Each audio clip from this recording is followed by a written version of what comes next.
we? I'm very well, Mr. KidK. How the devil are you? Doing all right.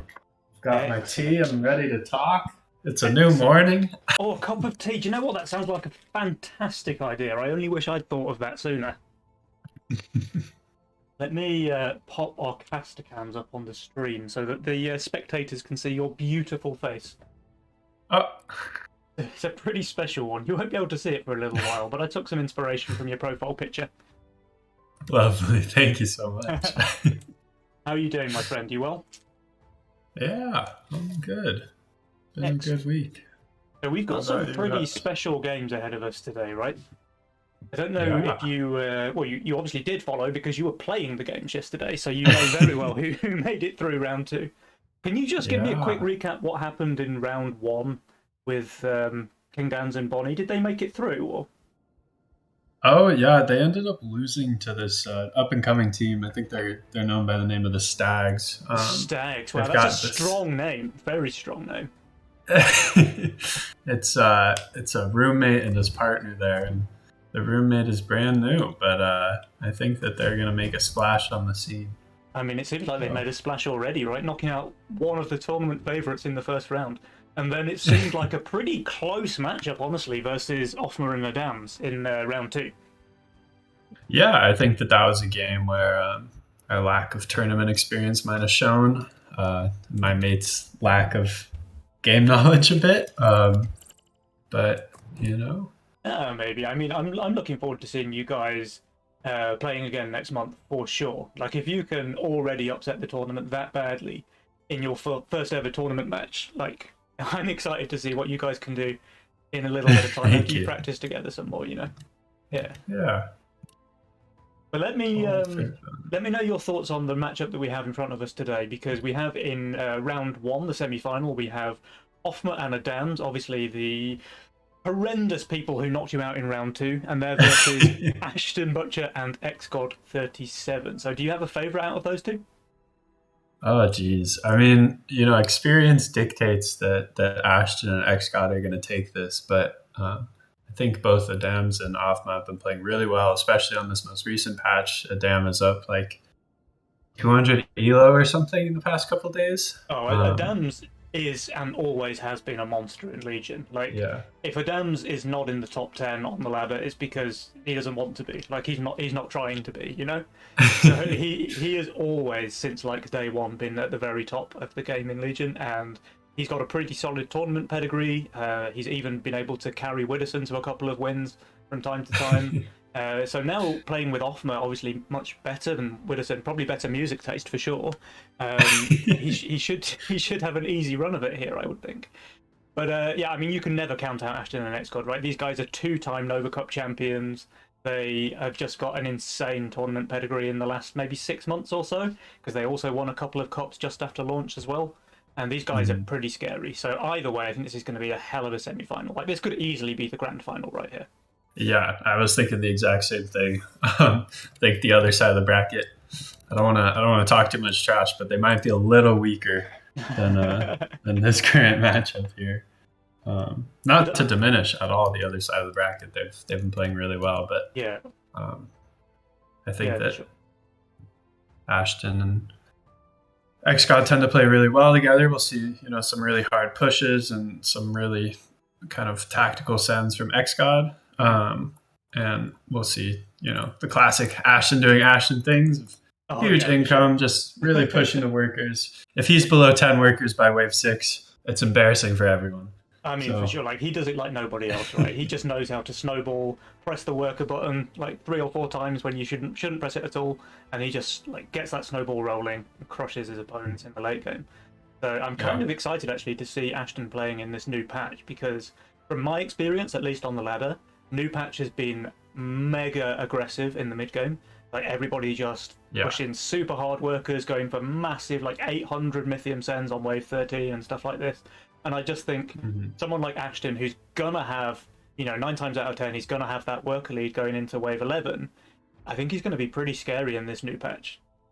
Yeah, I definitely agree. I'm curious to see if we get anything past the mid game. Actually, I still haven't personally witnessed a single wave 18. and Yeah. that's one of the bigger waves that got changed. So I'll be curious how this one ends. Yeah, I mean, I think I've had a couple of games go into like wave 18, and I think I've seen wave 20 once. Because to be fair, I didn't actually believe that it existed until I saw it that one time, but maybe it was a mirage, I'm not sure. But yes, like 100%, the new patch games are ending sooner than they were last patch, and actually, I think that's a breath of fresh air because it felt a little bit like games were going too long in the previous patch. Mhm. Like games were so often just going to wave 20 and then being won or lost, like depending whether or not you have Starcaller or Halo or Fatalizer or something like that, right? And Yeah, wave 20 is definitely decided a lot by your rules. yeah, and I just think that right now it's a pretty healthy state of the game. I'm enjoying it a lot, at least. So hopefully you guys in Twitch chat are as well, because this patch has been so much fun for me. I haven't had this much fun in Legion in a while, actually. So like it's really kind of a breath of fresh air for me. Yeah. Oh, I just saw the Mr. Bean that you've given me. I appreciate Yeah, it. very nice, very nice. I thought you would appreciate that one. I like the hawk or whatever. I don't know what that is, but Also, it's a some nice. interesting facts there for the viewers to read. Yeah, I mean, it's none of it's incorrect. I don't see anything. It's 100% factual, dude. All right, so everybody who's waiting, we do have all four players in the room now. I think one of them's just gone to grab some water before the game, and then we should be able to get this show on the road.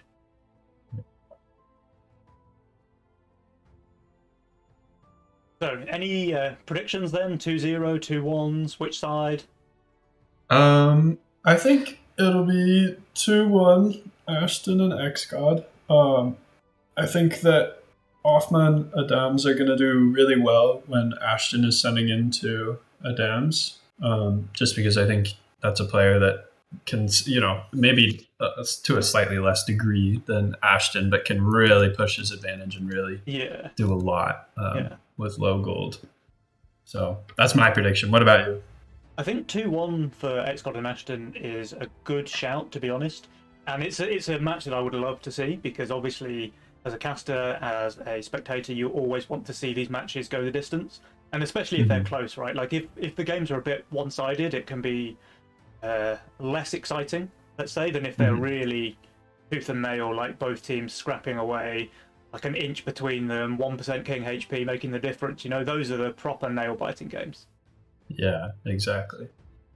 Definitely hopeful that we'll get some good games here. I think we certainly will, unless we see some big early game pressure. But I don't know. I think a Yeah, lot of the games will be decided a bit by rules, by Legion spells. Do you think we'll see any interesting mastermind options? Or I'm not sure. So I've seen Adams was playing a lot of cash out in the LIHL. He Mhm. was pretty solid with that option, so maybe he'll go for cash out again. But we don't actually need to keep speculating because, ladies and gentlemen, the semi-final is underway. Let us get into game number one. You have Pennywise and KidK as the casters. Let's go.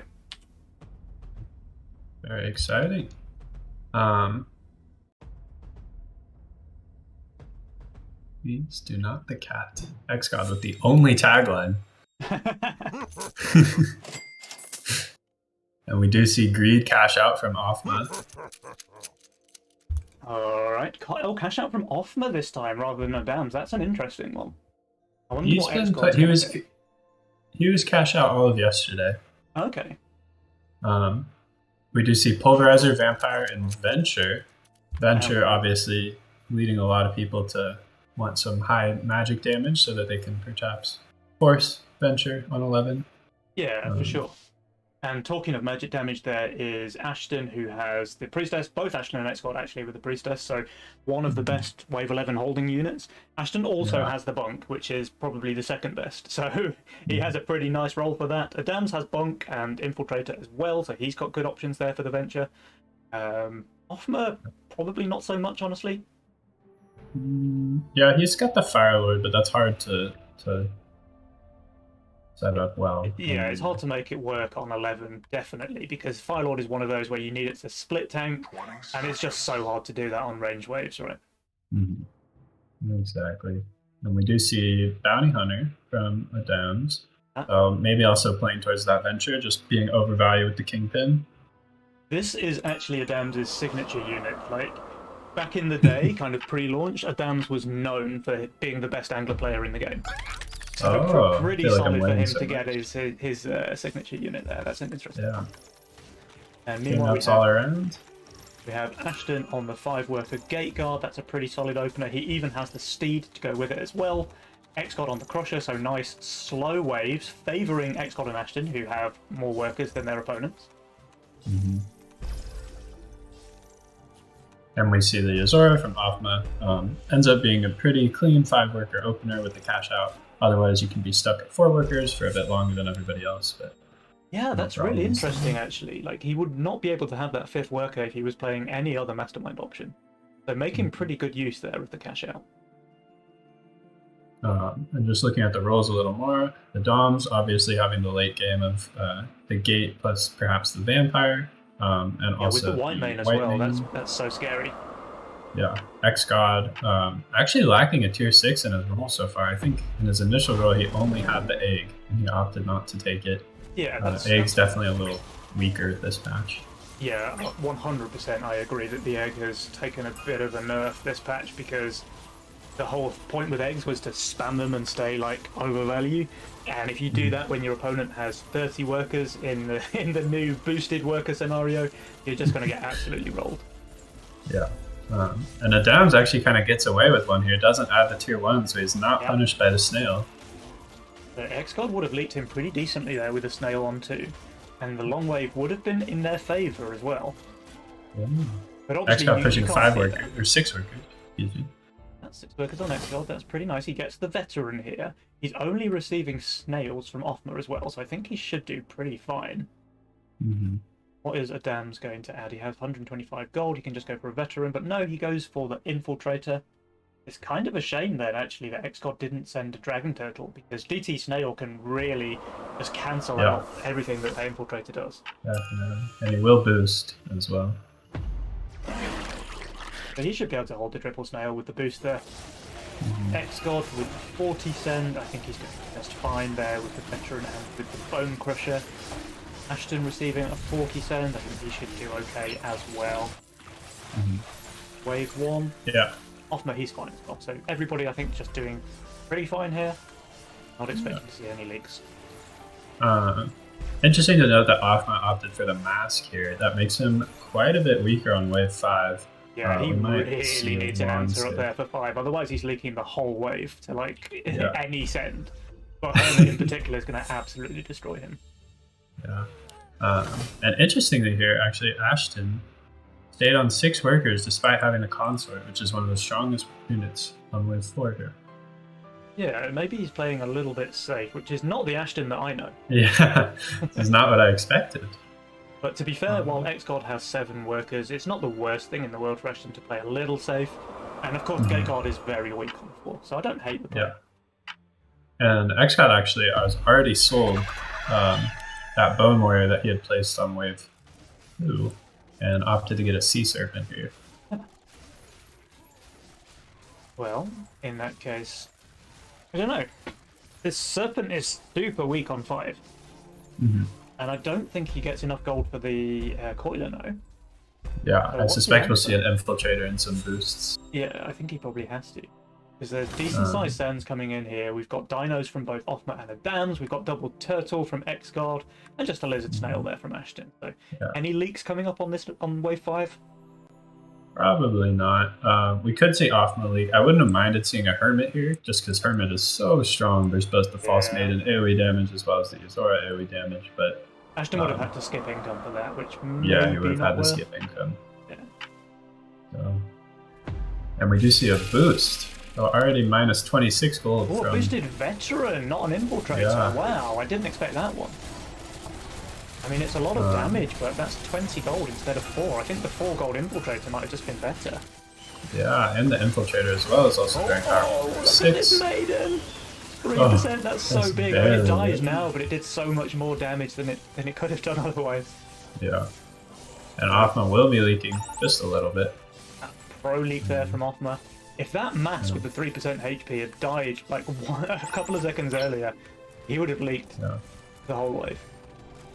And Adams is the only one holding and gets more stacks on both his bounty hunter and his angler from off his leaps. Look at this, the 5% HP dino, that's just devastating there for XGod. That was brutal. Really killed for Veteran him. locked on just a little late there. But now we do see a decent worker lead on XGod and Ashton. They both have 9 workers. Offmer and Adams staying on 8. Look at this intense battle between the angler and the lizard. Lizard winning that one. Very impressive. Right, resends from Adams. Ashton just getting the snail so that he can build probably another gate guard, I would say. No, he's going for Buzz. Ah. Just a buzz. Obviously, when you see a gate guard and double steed, you're thinking immediately for wave 8, but we do see that Ashton has a great answer in the form of a banana. Okay, he adds the steed. I was actually worried there that he was going to shift the gold for the bunk on 7, and then he would have just leaked super hard to these 3 snails. Yeah. Nice last minute call there from Ashton to add the steed. That should make him pretty safe here. And Adams is actually looking a little weak on wave 7 here. He's already invested 240 gold into infiltrators, which do almost 0 damage on wave 7. And Bounty Hunter's just trash on 7 as well, right? Yeah. Let's see some big sends here. Both XGod and Ashton have over 120 Mythium to send. Kind of a shame that XGod didn't pro league here because he would have been able to get them in then. Yeah. Just goes for the And we do brutes see instead. double brute, and I think that'll definitely be a leak onto Adams.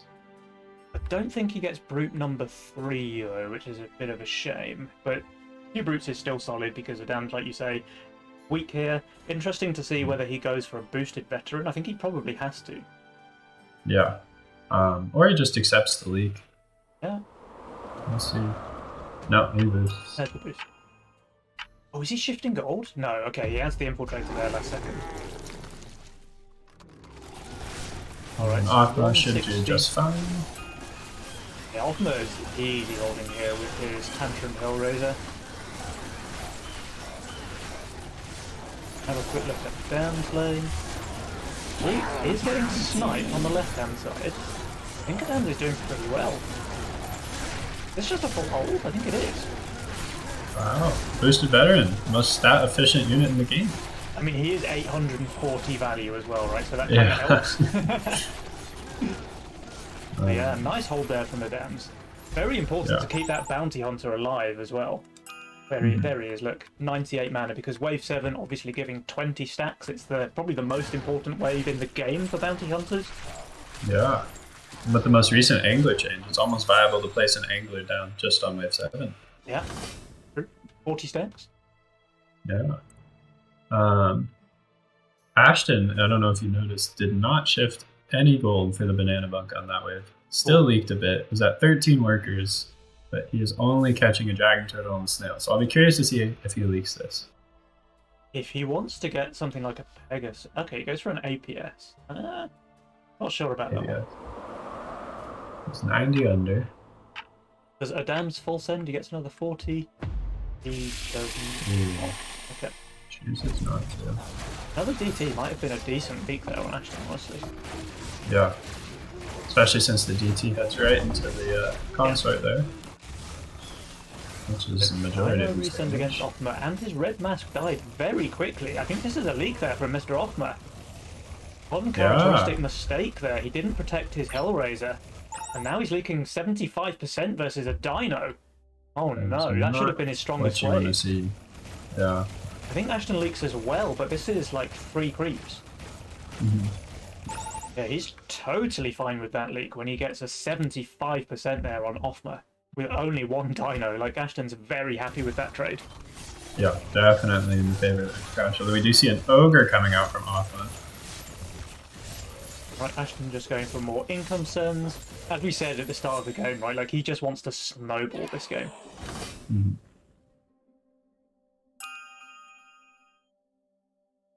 Ogre. Now what does he have to go with it? I don't think he reaches Brute. He's going to be a couple of Mythium short of that. Yeah.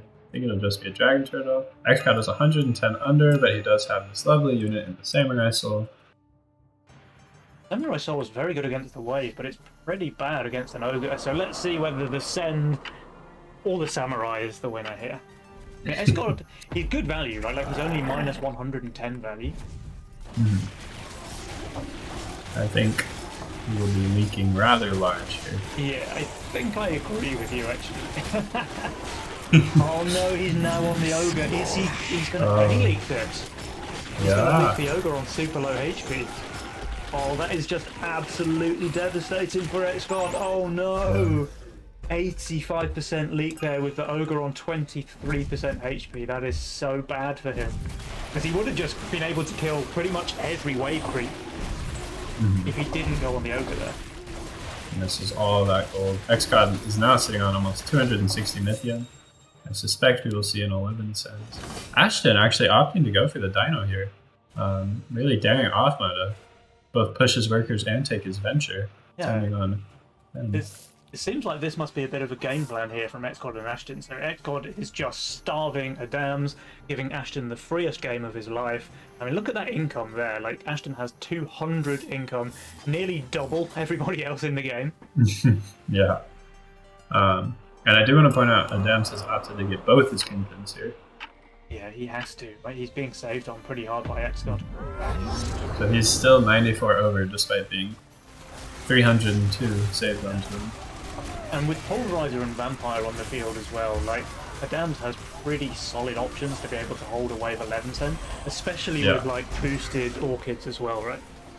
Yeah, and he's very happy even to take Vampire in this situation because it helps out his gates so much. Offma, though, leaking the Dino Send from Ashton, making a long wave there for XCOD save. Adams is not happy with his teammate always here. leaks that wave with his current build. Yeah, for sure. Like, he has only bad units on him. And we see full income. Wow, okay. And income from XCOD as well. That is an interesting one. So both Adams and XCOD had a ton of Mythium to spend here, and both of them opting to go just full income. Oh, and look at this. Adams kind of hard reads the income sum from XCOD and just decides to venture anyways. Wow, that is balls of steel there, Mr. Adams. Yeah. What the hell? Goodness. How do you take venture in this situation when XCOD has 400 Mythium to send your way? Yeah. And he's boosting, and I mean, he knows that Offma's taking venture too, so there's not great cover. Wow. That is just an insane read there from Adams. We do see the Poda and the Haven. Lets them both as well. All four players on venture.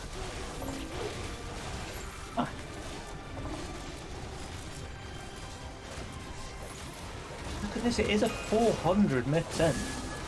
Yeah. He's just fine. He's just easily holding it there on the dams. But I suppose if XCOD had gone for a full send here, and the dams didn't go venture, then maybe he just would have been able to hold anyway. So maybe both players just kind of double bluffing each other there. And income again from Ashton. Yeah. Wow. I mean, the guy is just out of control right now. He has 21 workers, 22 now, 275 income, 23 workers. Sorry, it's still ticking up there as I speak. And he's got his venture coming in next wave as well. But to be fair, so does everybody. But I mean, just look at these counts, right? Like, Offma, he's on 14 workers. XCOD and the Dams are pretty even. Ashton's just leading the pack there on 23. Yeah. And Offma does not have a clear answer to 15 so far. So we could see that. Adams, by the way, I want to mention, did reroll and hit a Disciple to pair with his Gate White Mane combo. Very nice. Yeah. So Adams has a hell of a late game roll now, actually. Yeah. XCOD rerolled and found a Tempest to pair with a Mudman. Mudmen do not fly, but... And Ashton went for an after income Hermit. And we'll actually just barely leak Offma. Yeah, very small leak. I mean, this is a 320 cent there from Ashton, so yeah, I think he's completely fine to leak 2 creeps and a Hermit. And what wave do you kind of expect to see next? Probably F13 getting the venture gold here? 14? I would say Maybe 14. 14. Yeah. I suspect it'll be the team that skips 14 that ends up with a large advantage. I think both teams are going to feel pressured into it. But everybody's going to be around value right there.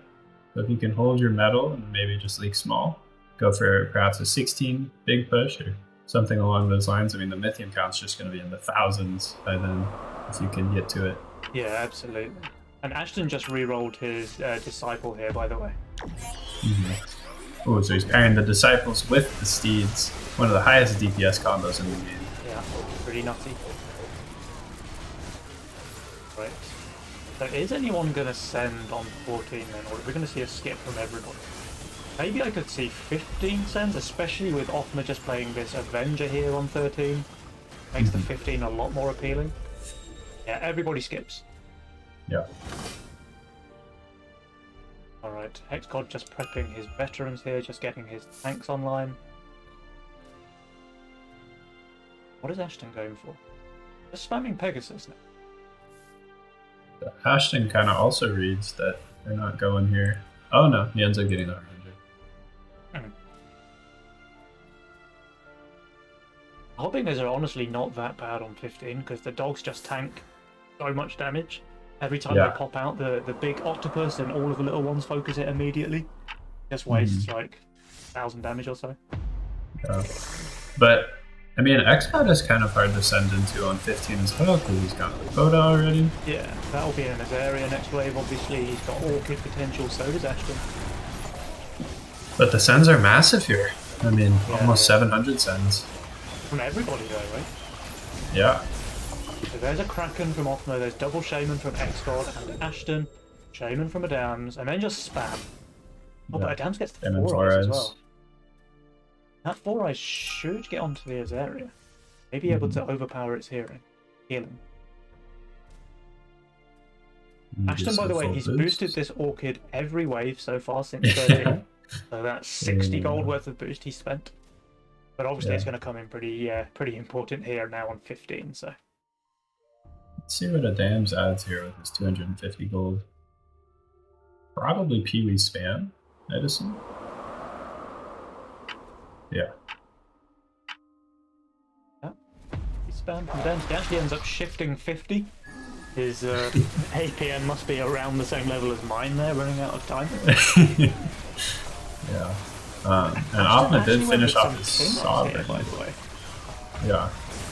Mass Throw is interesting to send to on 15 because they tend to kill everything but the big boss. Yeah, and that's exactly what we're seeing here, right? Yeah. I think he's going to get the Shaman through as well, though. Yeah, he is. Yeah, he does. Leaks. Dams does kill his boss. Leaks only the 4 eyes and the Shaman and a couple of octopuses. Everybody leaks. Ashton leaks his boss. Oh, his boss on 400 HP. That one hurts. Not much king damage, honestly. No, from either side. Left looks like taking more damage here, just because the Shaman and the 4 eyes is actually pumping on the king. They're down to 35% now. And look at those win percent chance. So Jules is pretty heavily in favour of XCOD and Ashton at this point. 62% favoured. Yeah, I actually prefer Othma Adam's position right here, just because they can push super hard for 17, kind of targeting these Tempests as well as the Coda and the Azaria. XCOD has shown some pretty good fortified defense, but Ashton really needs to start prepping these banana buns for 17. And he does. He try to cover. Yeah, he calls it. He knows what's up. Yeah.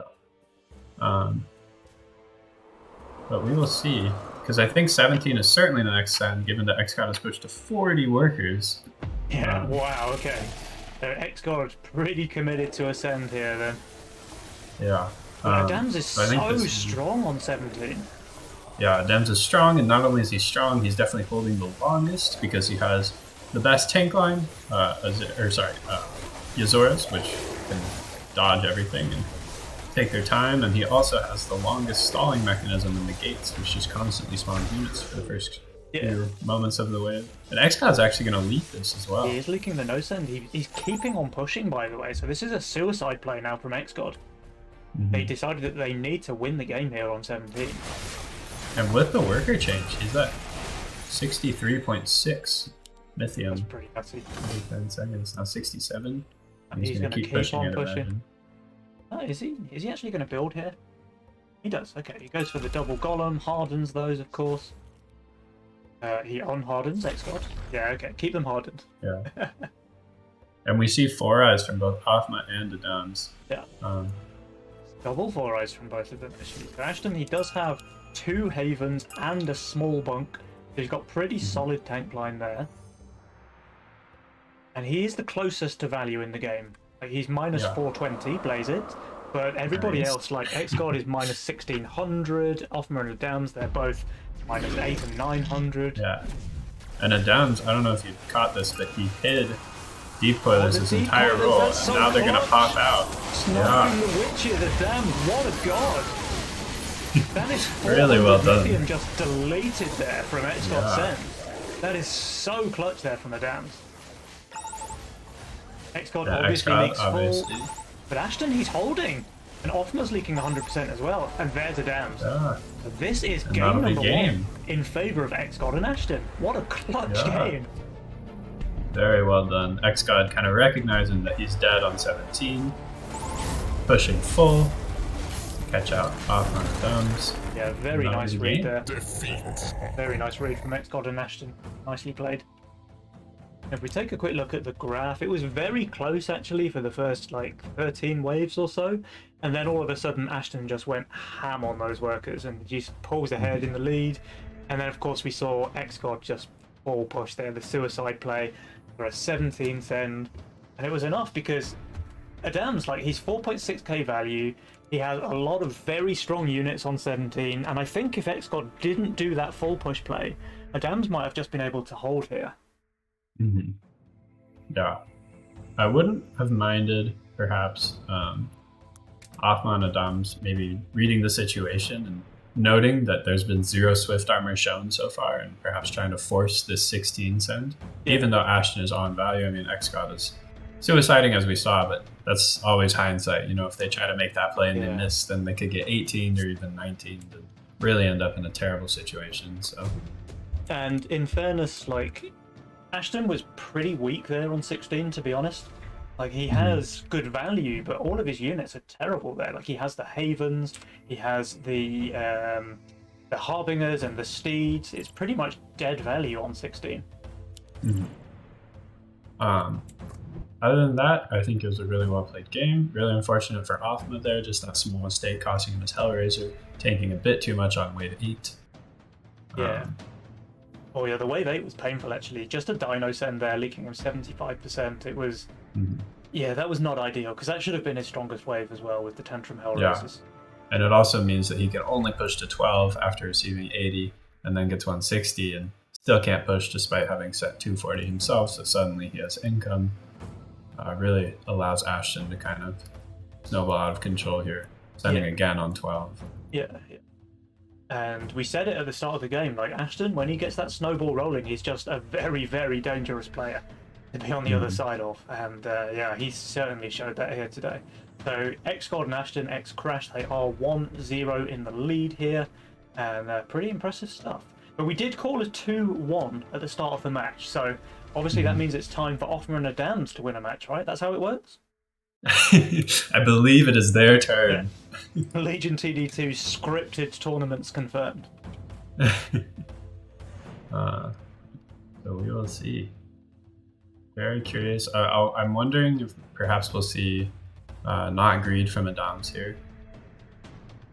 Yeah, I would like to see Adams kind of mixing it up a little bit, actually. Maybe he goes for the cash out that he played in the league. Maybe he goes for... I mean, he played some YOLO as well, but I don't know that he's going to disrespect XGod and Ashton like that. Well, those are very... well, it's a YOLO. Both Ashton and Adams are pretty solid. I mean, pretty solid YOLO players all round, right? But yeah, pretty solid YOLO in particular.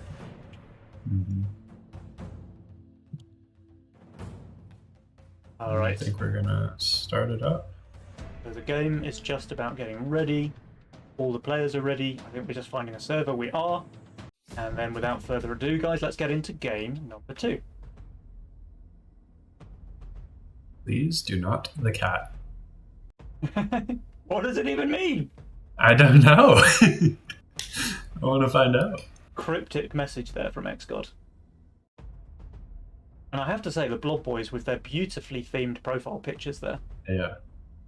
They've really, I think that it's the team synergy buff that'll carry them here. Yeah. Well, they certainly get style points there.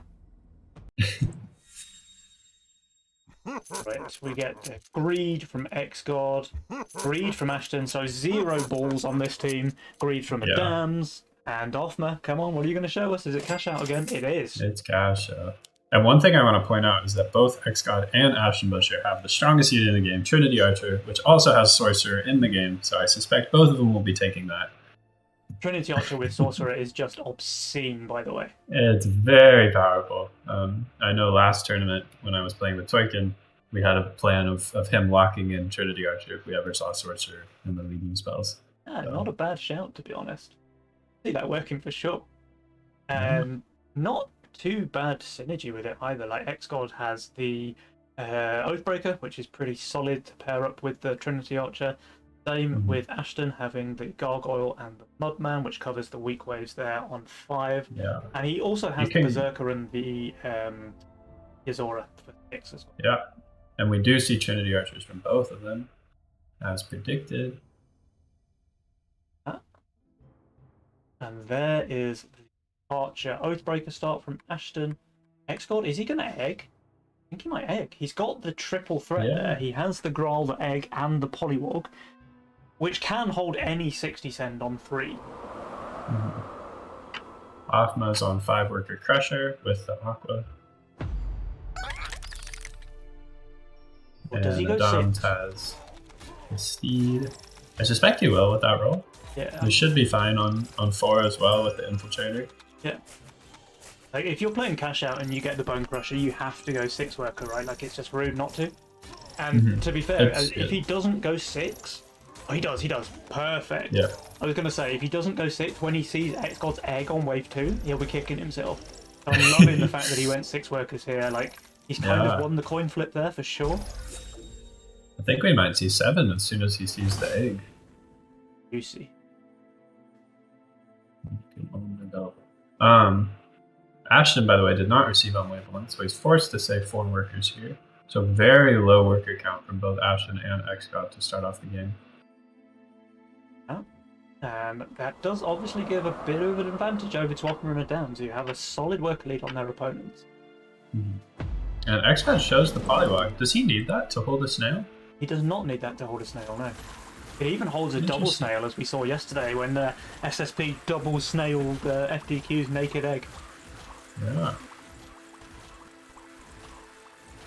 So yeah, I don't know why he was scared there, because Adams can never reach a Dragon Turtle on wave 2. Maybe he's worried about Ashton leaking, because Offma is sitting on nearly 80 here. Wow, yeah. This wave is so long that Offma's going to be able to send a Dino in income if he wants to. And I think that's what it'll be. There it is. We see the Dino. Dino on and 3. Adams. He's actually going to get a snail to go with it as well, by the way. Oh my goodness, yeah. 100 Mythian send on 3. No wonder Ashton stayed 4 workers. Now, of course, he has the Green Devil, which is very, very strong on 3. I don't know, 100 send is still 100 send. I'm curious to see if this holds. XGod opting for his...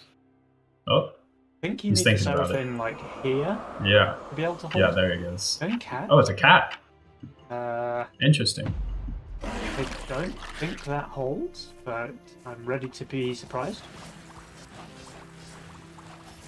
XGod been putting the time in the lab, maybe? Maybe. So Ashton, he is going to kill that Dino fairly quickly with his Green Devil, and I think that's just a hold from him. Green Devil too strong on wave 3, confirmed. He's holding the 100 send, but XGod, he is not holding his egg here. Absolutely not. Down it goes there to the 60 send. I'm curious to know why he didn't go for the Seraphim play there, which is just like a guaranteed hold. Yeah. And that, yeah, both players on 7 workers now. I would have loved to see Offma go to 8, to be honest. Yeah. Well, we did say that this was Offma and Adams' turn to win, and to be fair, it looks like everything's going according to plan so far.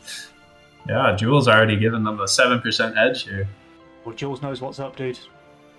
I don't know if you noticed, but at the end of last game, while the lethal leak was walking down to the king, Jules actually said that they had a 60% advantage, so pretty clutch Wow. stuff there. Yeah. How could they have been wrong? It's got obviously holding against the Snail King up there, but that's just income for Adams. And everybody is just fine here against their tiny snail resends. Although Othman's Bone Crusher was not tanking too well there. I don't know how he placed his Infiltrator. Oh yeah. So the Bone Crusher being on row 1 means that it'll tank last, as opposed to the Infiltrator, which will tank first here on row 3. It will be good for wave 5, because the boss comes out earlier. And the Infiltrator obviously tanking the whole split as well, as soon as those 2 little bonies die. Offma has his Fire Elemental, pretty solid here, and next. Overvalue, as you say. He is overvalue. Again, I would have loved to see him push to 8 there on wave 4. Maybe just accept the leak, because you're saving already, and Ashton has not really shown any units that are particularly great on 5. Obviously, the Green Devil's fine, but he hadn't shown any fortified armor yet. Yeah, but he's pretty weak on 6, right? The only thing that can save Ashton on 6 is if he can get the Harbinger upgraded there, because without that, he's just going to be in a world of pain. And he just might be able to with 53 income here. He's pretty fat already. This is Ashton. Yeah. Might have to do some Swedish pawn shop. A bit of Swedish pawn shop, can't go wrong, right? Yeah, X-God is holding, so the wave is not going to be any longer than it needs to be. But Offma, he can go for either a mole or double brute here. There's the brutes, okay. And so it will be double 6. brute, yeah. Very long wave though, so even though X-God doesn't leak, it does a very, very slow clear. And Ashton doesn't even have to sell, because he gets the 40 off. Wow.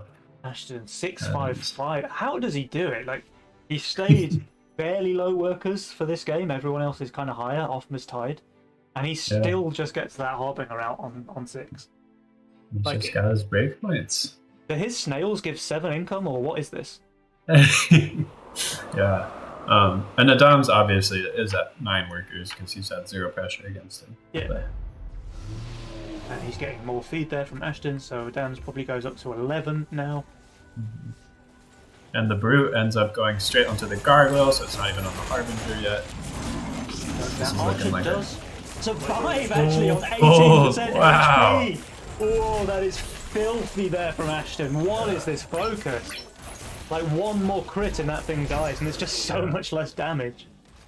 And Offma, as I was mentioning here, his Bone Crusher is the last thing to tank here. A bit of a positioning mistake. If it's in the 3rd row, he's fine. That is painful for Offma and Adams.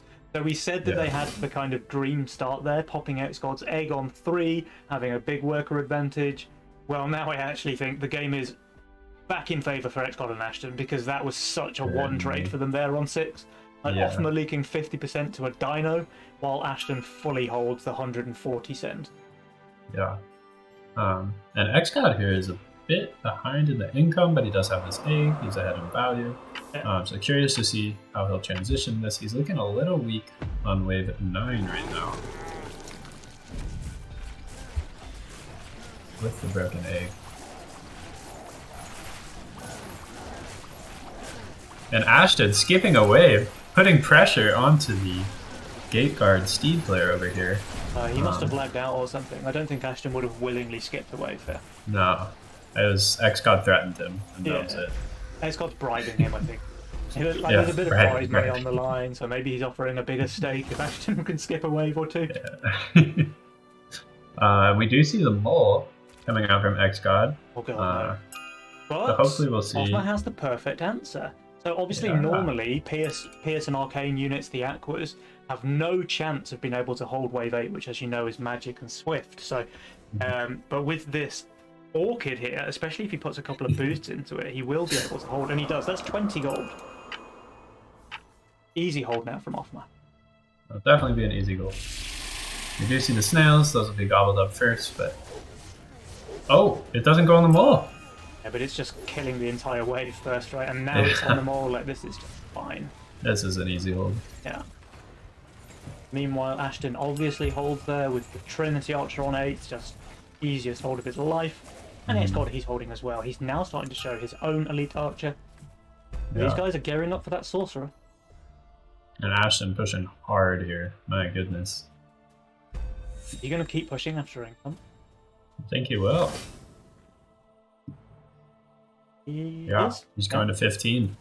Oh, nice. And correctly reads that he's not getting sent here. He doesn't have a great tank. Oh, yes, he does. He has a Uzor. What am I talking about? He has his aura, and he has a lot of damage there with that Trinity Archer. So all he needs to Skipping do is again, I want to note. Yeah, that's bizarre, honestly. I mean, to be fair, Adams is pretty strong here on 9. Yeah. But this is the scenario that I was spelling out last game as well, where it is Ashton sending into Adams as opposed to into Offma. I want to point out as well that Adams, he actually shifted 190 gold here on wave 9. So he's got some plans. I mean, he just re-rolled the elite archer of his own, so he can just do a full Trinity on 10 if that's what he wants to do. Yeah. And there are 2 aggressive spells to pair with the sorcerer here. And here comes the send. There's Mole from XGod, there's Income from Ashton. XGod is overvalued right now, by the way. He's undervalued now, but now he's Adams is skipping. So Adams, he does get the full Trinity Archer here. That was a lovely little shift there from him. He's got the mask line to just waste time from the boss as well. So that should be an easy hold from Adams, who was otherwise very weak on 10 without going for that Trinity Archer. I like the shift there. Does have 2 really powerful Swift tanks here. Yeah, that's pretty solid. So now Offma and Adams, assuming they do decently on this wave, which I think they will, have pretty much all the tempo and all the decision making on them. What would you do in their spot? For Offma and Adams, well, if we have a quick look at their rolls, XGod and Ashton are probably looking weaker on 11 than they are. Like, they're much better on 12 for sure. I don't think they want to go all the way to 13, so yeah, here comes the send now. But actually, Offma's looking pretty decently there to the 160 send, even with his Avenger.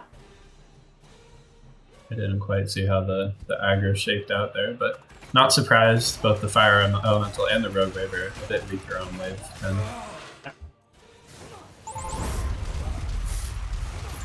And 4 eyes from both of them.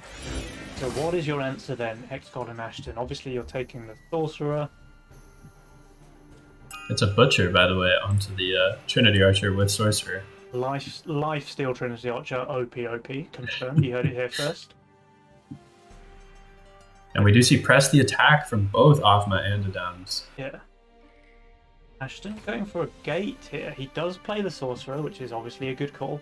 And now he's just spamming some Fist. So hoping for the delay. But this is a big old send coming out from Offma. Obviously XGod with the Sorcerer as well for his Trinity Archer. But look at their values. Oh, Offma and Adams, they both full pushed here. They're both on 1300. They've sent massively here, knowing that they're receiving Income and King only. That's a great call from them. And here's 420 matching sends against Ashton and XGod. That would be poetic justice if Ashton lost a game here to a 420 send. He's on to the 4-res now, and I think this is just a full hold. From Offma. And Adams as well, actually, look at that! Yeah, shot down versus double DT. Yeah, and Ashton just barely kills off the 4-res here, and is left with only 2 creeps, so that's I call that a win for X-Crash. 100% a win for X-Crash there. Like, that is so good. But Ashton is really weak here. He's minus 335 value. He gets a 420 send, a try-hard send, and he leaks 3 creeps. It's the Trinity Archer lifestealer. Yeah. Insane, dude. XCOD, I also want to note, places more on the white main aura, eventually. So he's just going for the tank value rather than the charge value. I think that's fine. Yeah. Or also famously worse with Trinity Archer. True. Interesting to note that Jules is now pretty much convinced that XCOD and Ashton are winning this game. 72% favoured there. And I I wouldn't disagree at this point. Ashton is After that looking, insane hold there from Ashton on 11, I think I'm with Jules on this one. yeah, he's looking really hard to break on 13 with W Zora and a gate. He's looking hard to break on 14 with the Trinity Archers coming out. And he's going to be hard to break on 15 too with the Gargoyles. So I feel like the Blob Boys have kind of backed themselves into a bit of a corner here. Yeah, your options are really limited. Like they have an absolute mountain to climb if they want to get back into this game.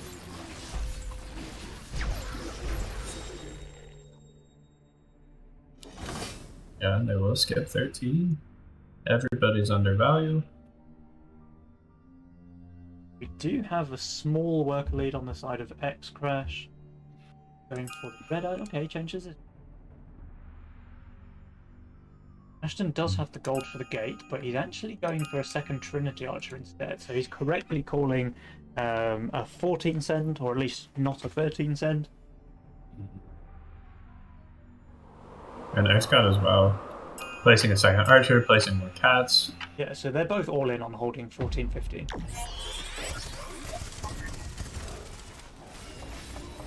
Adam's placed his Millennium here. So that Doomsday is going to be pretty solid. The thing is, look, his mask split is now kind of shooting himself in the foot because it's killing his Millennium very quickly there. Yeah. It could end up being decent on 14 just because obviously the Millennium has Arcane Armor, so it's taking 25% less damage, but I'll be curious. He's And Siege Ramp from both. Very good send into the Archers. It is, but the thing is, it's going to get kited on both lanes, I think. Yeah, so Ashton has a higher split. X-God obviously has a higher split here with his Boar lineup. So the Archers are not going to attack those Siege Rams. They're just going to shred the wave. Yeah. And Offma had full shifted there, by the way, for the Haven. I don't think it's going to save him, though, against a 400 plus send from X-God. No. I think this might be game. This is all going to come down to whether Adams can hold here. I mean, he's got good units, very good units, but his value is and no Ghost Knight into Adams. Yeah. Just one creep onto his Doomsday, so the split doesn't kill him. That's good tank value. But now it's just dying. It will be leaking, yeah. And Optimus leaking hard. X-God does leak, but Ashton's just holding easily there with like half his value still alive. This is game. That'll be game. Wow. X-God and Ashton. Offman playing very well. Yeah. Offman and Adams not able to capitalize off their early game winning. Offman, that unfortunate aggro with 6 leaking his Bone Crusher. That was a pretty insane game. Like, if you have a look at the graph, right? Offman and Adams, they're ahead the entire early game. From wave 1 all the way to wave 11, they're in the lead. And then with Ashton's insane hold against the 420 on 11, they just shoot up in the advantage there. Like an insane swing in the power score. But absolutely clutch hold there on wave 11 from Ashton, just winning the game that they were pretty far behind in. I mean, to be fair, it helps that Offman and Adams full pushed and then both leaked hard versus like Incoming King, right? Yeah. I think without that, maybe the game could still have been even with Ashton's clutch hold. And it's like I said right on wave 10, right? You know, they had the decision to maybe not push and try to force the 13, having already seen Trinity Archer and Boar from X-God. They know that he's going to be pretty weak there. But they do have already seen the Azoran from Ashton. They opt to push hard and try to press the attack play as opposed to the Lizard Army play. But Ashton, just doing Ashton things, holding undervalue. That was pretty nutty there. Like, he was very undervalued as well, -335. And his units are not traditionally good on wave 11, right? But just, like you say, that Sorcerer Trinity Archer just coming in absolutely clutch. With the lifesteal as well, just getting so much value for him there. That was really insane play there from Ashton. So yeah, with that, X-Crash, they do go through into the grand finals. Can they make it 3 cups in a row? I don't know. I'll see. I'm curious if they're facing off against Fisher and Lucy, or if the Beavers, Cox and Coffee. Cox and Coffee. Speaking of which, they are still in the game there. So if you want to spectate Fakir, maybe we can hop into their match right now. We'll see how semi-final number 2 is going on.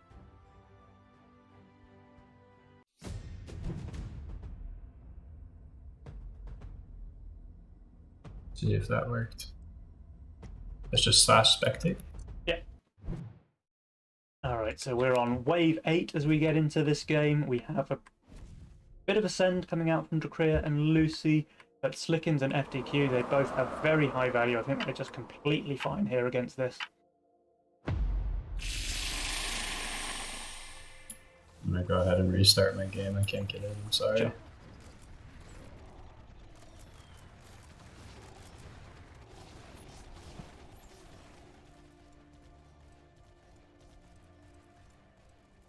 Alright, so Twitch chat, I've just heard from Burnt that this is a 1-1 matchup so far. So Drakea and Lucy have taken a game, and Slickens and FQ have taken a game. But if you look at that win percentage, Jules is massively favouring Drakea and Lucy here. I wonder if that's just bugged because we just joined partway through the game. I think it should update after this wave ends.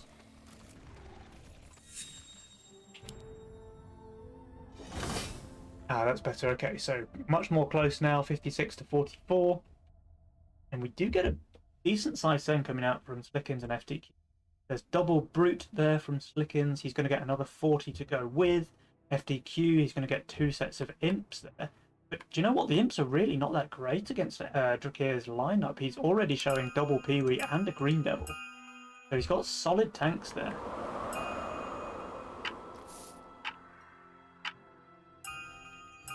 I wonder if I'm just doing this wrong. It's just /spectate, then space and the name? Yeah, hold on, I'll whisper you.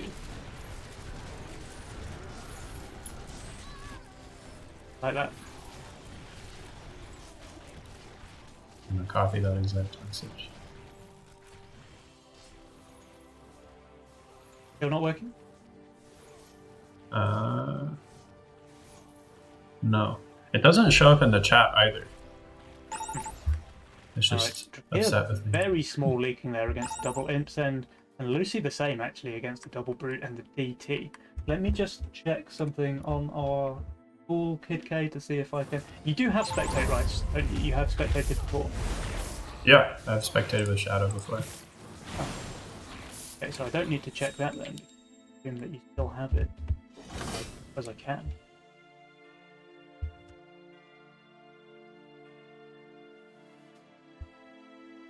Unless maybe they closed the spectator slots and it's only letting 2 people in or something like this. I don't know. It's perfectly fine if you want to screenshot it, maybe. Sure, hold on. Right, so we have a bit of a worker advantage on the side of Drakea and Lucy. They're on 14 apiece.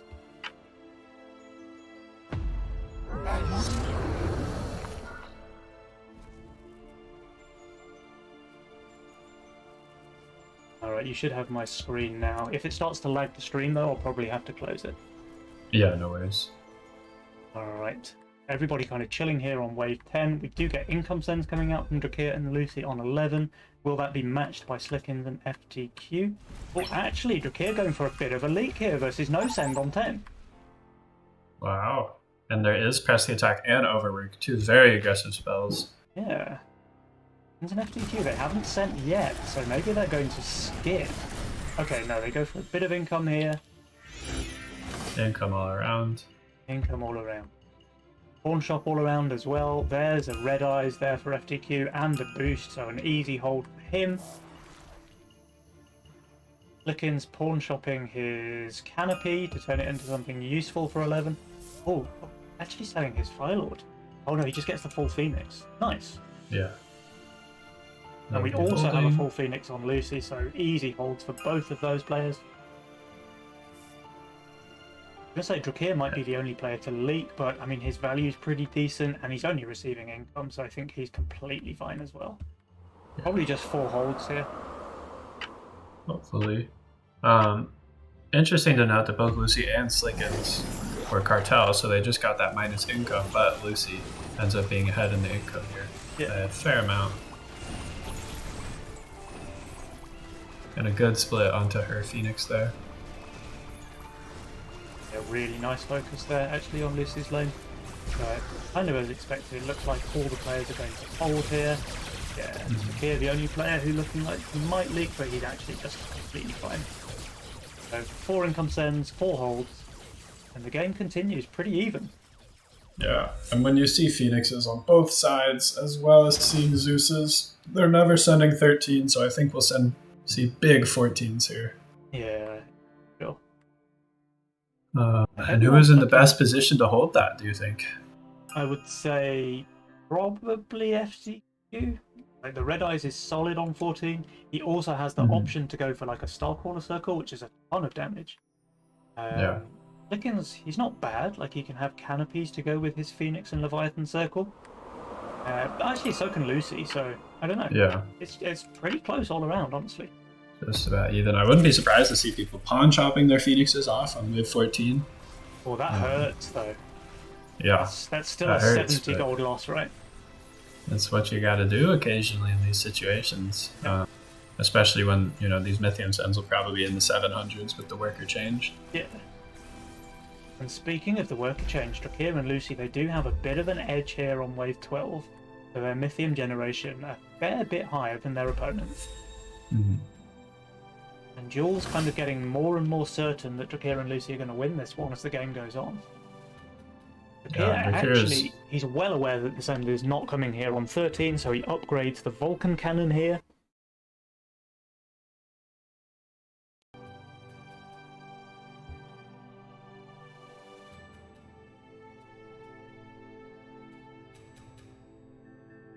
If FTQ ended up adding more boars or halos. Yeah, exactly. And it looks like he did go for both.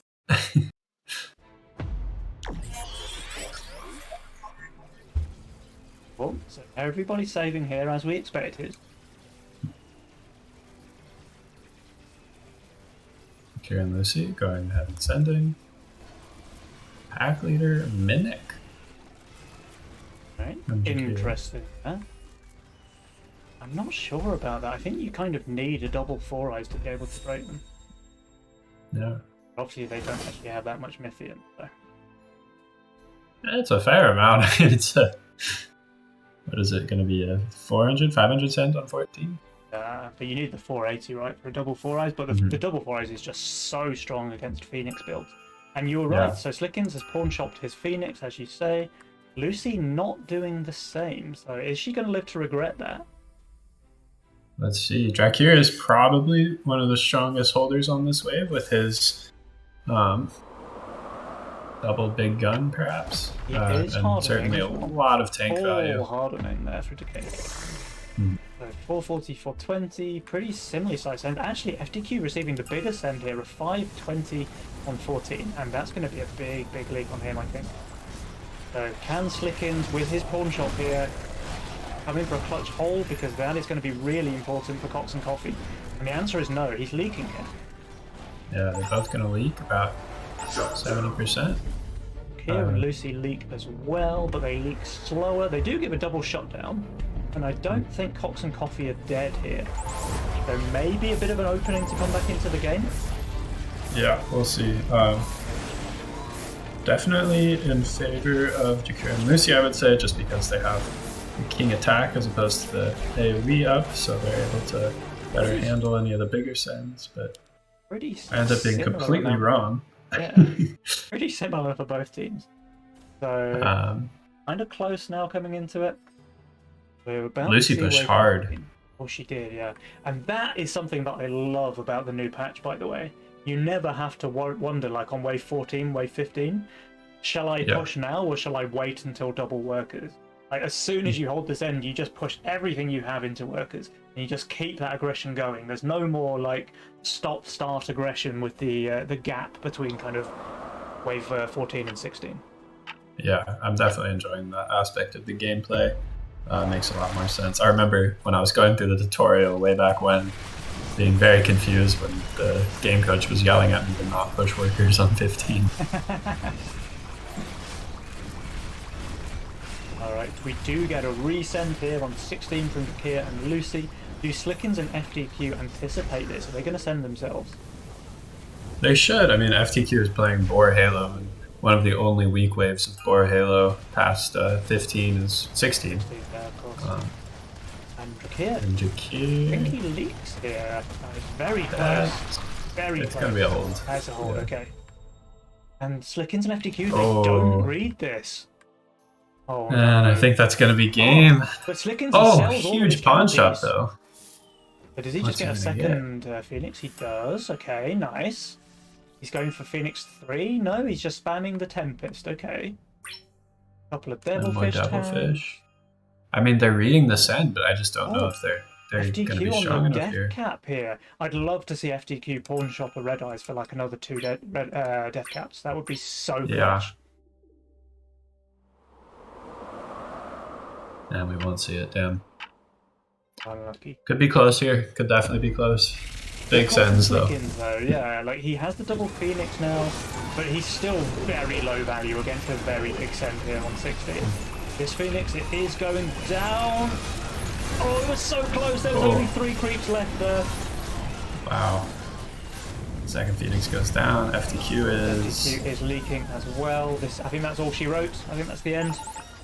Another big game. Unlucky. So a very close semi-final here, it looks like. And Drakir and Lucy, they do take this one 2-1.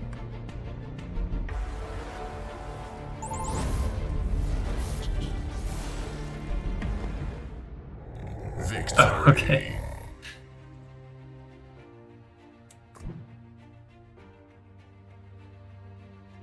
So, congratulations to Kia and Lucy. We do have our 2 finalists now. That is Overbuild and Underpush versus X-Crash in the grand finals. I think we should probably give the teams maybe 5 to 10 minute break before we get into the next match.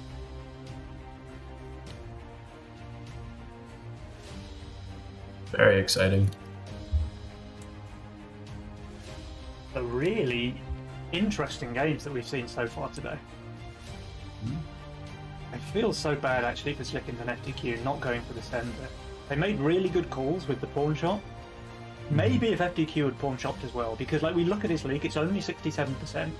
And like you say, Red Eyes is very, very weak on 16. But maybe he just pawn shops one of those. That's another 700 gold or so. He can easily turn that into 2 more death caps. And with 3 death caps, like he's at least killing every creep.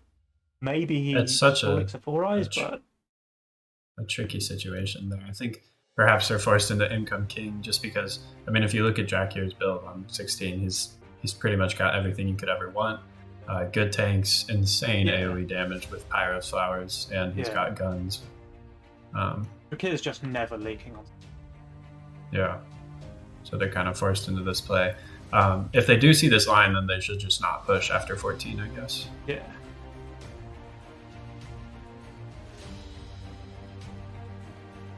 Alright. I'm struggling to write 10 to Drakir, so I think Drakir wants a quick break before they get into the finals, so I proposed 10 past 7 start, or 10 past 8 if you're in Europe time. So that is 7 minutes from now. There will of course be a delay, so it's probably about 15 minutes past for you guys in the stream if you want to go and make yourself a cup of tea, and I think I'm going to take the opportunity to do exactly the same. So KidK, I think we should probably go grab ourselves something to drink and meet back here in about 5 minutes time. Sounds good. Cool. Alright stream, we will see you very soon.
So you were actually playing 2 lanes. Hello. Not quite. Hello, guys. Twitch chat. We are back. We have a surprise guest here with us now. So a wild green spirit just appeared. He's super effective. Here he is. Green spirit, welcome to the cast. Hello everyone. So nice to see you. So nice of you to join us, dude. So how was your second semi-final cast with Julian? It was pretty nice. I was surprised to see some of the players there. Yeah. There wasn't. I really didn't know who was playing, so I didn't know that Mr. Slickens and FTQ formed a team. Yeah, Cox and Coffee, a very well-named team, I have to say. They certainly won the name competition. Sadly, they did not win The competition. competition. Yeah. But if there's points for names, then for sure those guys win. Yeah, but they still made some quite nice plays. You would have loved it. Like they faked a lizard army and won the game by doing so, basically. Yeah. Wow. It was interesting to cast and to watch, I think. I was surprised actually by just how well FTQ and Slickins played. Not just today, but yesterday as well. Like they were really good in the round 2 game that we cast on the stream yesterday. It's really good to watch. I mean, it could have gone either way. They won the first game, and then it was quite close. Like they lost a race on the second game, and then they lost the third game. So it could have been a 2-0 in their favor. Yeah. A pretty clutch game 2 there, giving Kieran and Lucy the way back into the game. But guys, tell me what you think about this matchup that we have in front of us now, because we have our grand final ready to go. We have X Crash, 2-time winners, by the way. X 37, the Canadian Dervish, and Ashton Butcher, who, as you know, is just the best man alive. Oh my God, he's just so handsome. I really have a hard time. So intelligent, so smart. Like us mere humans simply cannot compete with the marvel that is Ashton Butcher. And on the other team, we have Drakir and FC Lucy, 2 relative newcomers to the game. Obviously, they started in the last kind of 6 to 9 months. But they're both Grandmaster players, right? And they're playing pretty high-level Legion. So what do you guys think for this grand final? Any favourites? I mean, I gotta say Ashton and XGod, because Ashton is just too hot. Like, how can this handsome man ever lose a game? It's simply impossible, right? So I think on that basis, just on the Butcher basis, we have to give this one favour to Ashton and XGod. But guys, we don't need to speculate anymore, because here we are. Game number 1 of the grand finals is underway. Look here on Cartel. I've been absolutely loving Cartel, by the way, since the new patch. Yeah, but in the games we just casted, the greed advantage always won. Every single time. So if you're like playing 0 balls, double greed play, you think that gives you an edge? Look, it certainly looked like it. They swapped the mastermind options around between the teams. Yeah. And the double greed team always won. Interesting.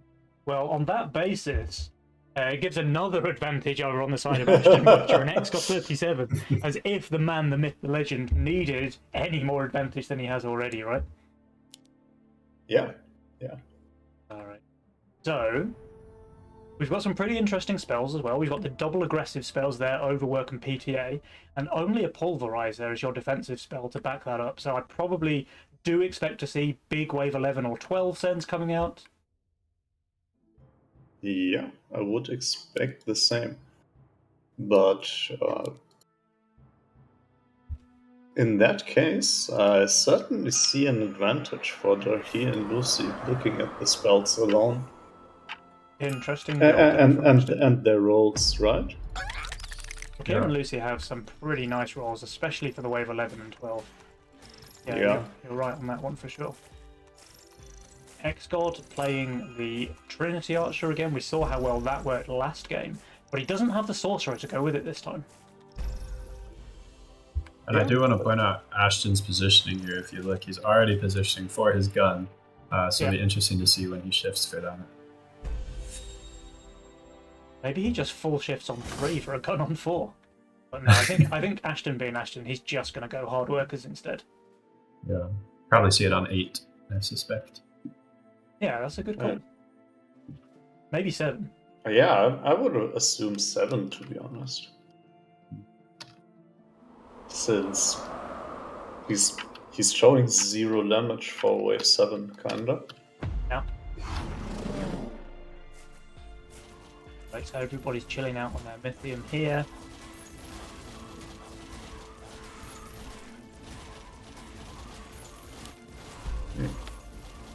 Yeah, I'm curious how XGod is gonna develop his build. Might be kind of weird mixing up the Archer Flower with the Butcher Sovereign build. Yeah, that is a bit of an interesting one, actually. It's like he's trying to do too many things, right? Is he an AoE role? Is he a split role? Is he a Butcher Sovereign role? He's not quite sure. Yeah. Like, I feel like he should have picked a direction and just rerolled. Look at this, by the way. Ashton, he is shifting. I think he's going for that gun on 4 play. But Lucy can send 60. Does she go for the snail? He does. Is this going to be a massive leak for the Butcher? Most of the units onto the gargoyle there. Oh no, he's killing off the hoppers. Okay, he's absolutely fine. He's leaking only the send. Again, he's just very happy with that. 13%. But Ashton is not pushing. He's going for that gun. Wow. Ashton is a changed man this season. Yeah. I really gotta say. He's a broken man. More to the point, I need to point out that I must be the smartest man alive, right? Because I called that on wave 1 that he would do this before. So I feel like if I'm on a level with the great Ashton Butcher, that's got to be a compliment, right? Yeah, I mean, you might be as handsome as one of his fingers. Yeah, I mean, maybe his left foot. All right, I'll give you that. All right, there is a resend here from the Butcher. Only a DP, so Drakir should be completely fine there. And same with Lucy, of course.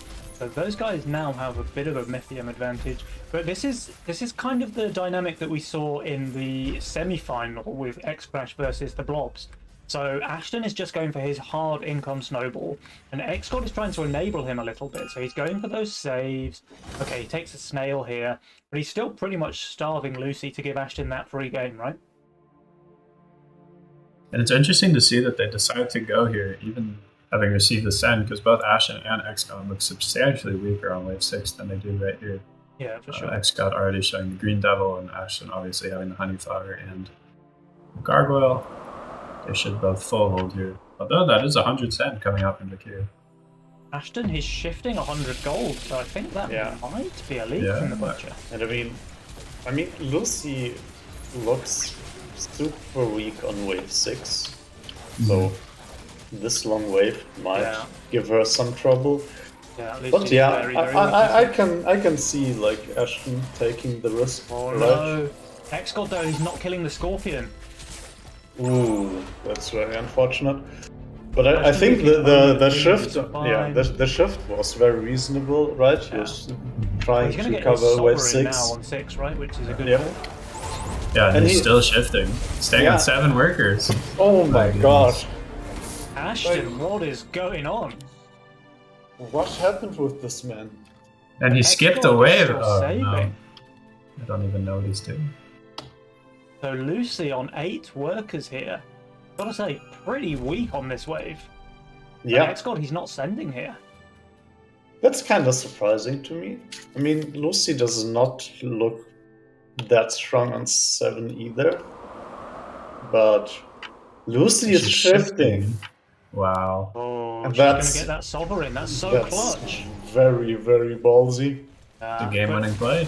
XCOD would Yeah. have been able to send double brute here, and Lucy would have just been completely dead to that send. Yeah. She would have That was leaked the very entire brave. wave. Nice read from Lucy. Very The well played. resend, by the way, snipes XGod's archer. Oh, he's leaking bad, actually. He's going to kill one more, maybe two if he's lucky. And that really hurts him after the leak on 5. Okay, he gets Oh, the just second, gets- so he only leaks 2. That's kind of okay then. Yeah, gives him Yeah. some more time, but he doesn't know that Lucy is just going to pop out this sovereign here. Yeah. Very, very clutch play there from Lucy, reading XGod like a book. XCOD going for the Mimic. The Mimic is a very good send against everything that Lucy Yeah. has, and it's also good against the Avenger.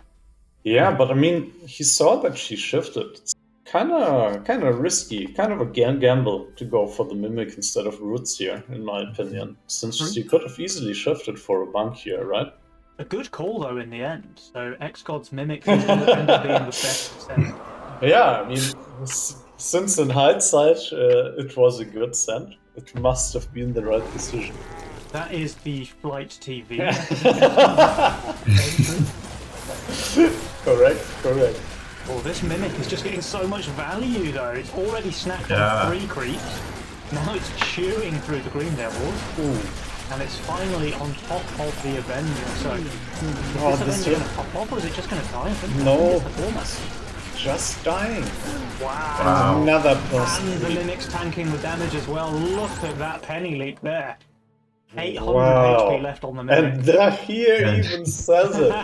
In the chat, he knows. He knows.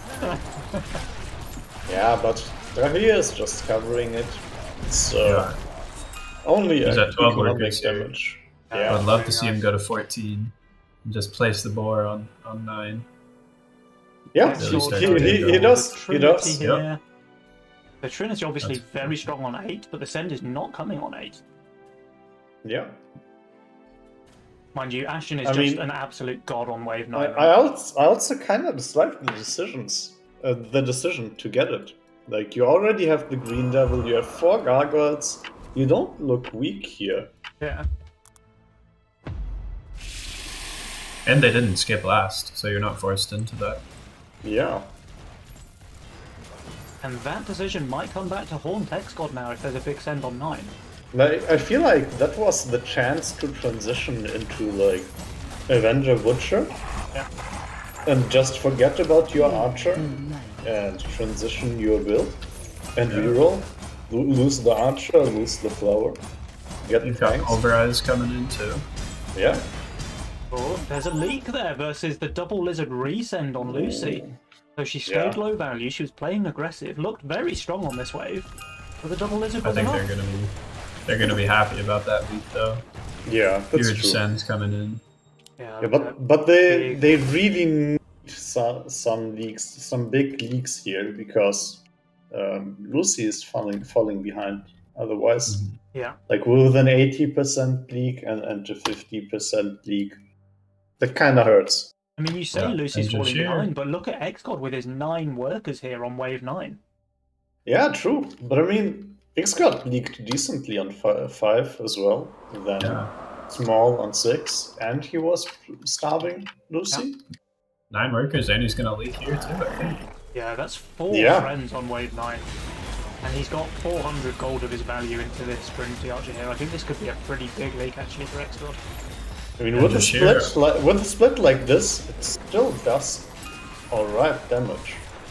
So Right, Ashton with the death cap there, it looks like. Okay, he probably still leaked, but he's doing very well against a 260 send there. I Yeah. think he's holding full. XGod leaks Yeah. 63%. I yeah, don't think he can ever kill them all. he will leak the Superman. Yeah. All OP. It's not wave 8 penny. True. And he's not playing So- Aquas. Yes, so it is a send that's possible to hold.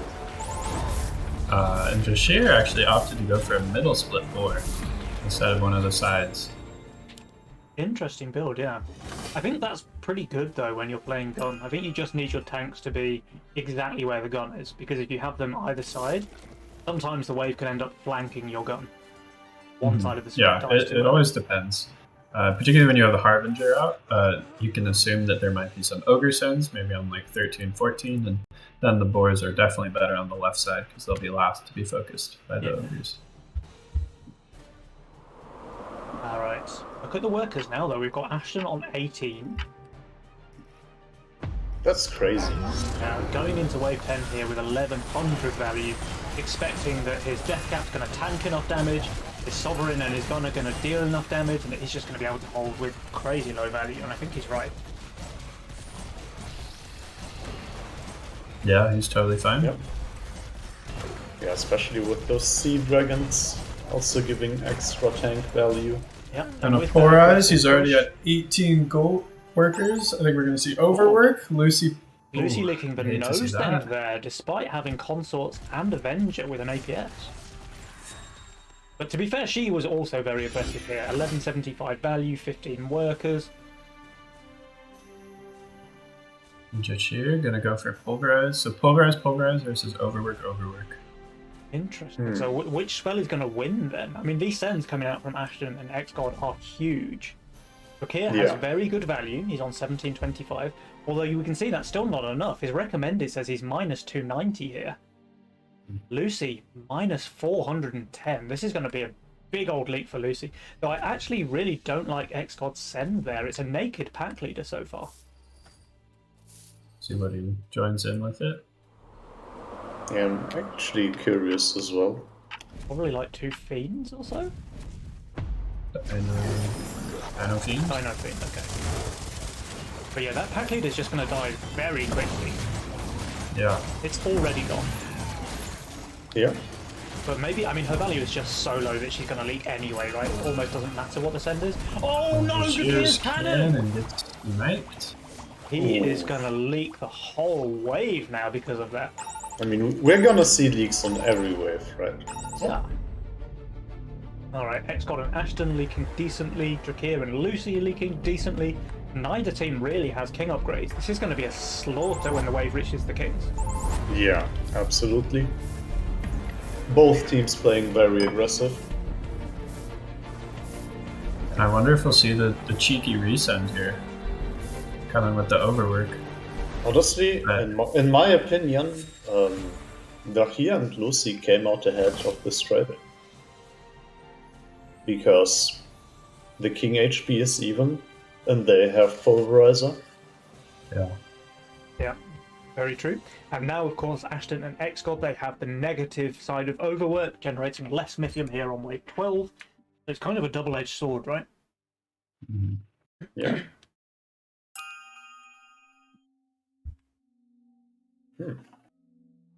Interesting. Pretty big shifts from both X-God and Ashton here. Which is, I guess, interesting. You generally don't want to send against a Sovereign on 13.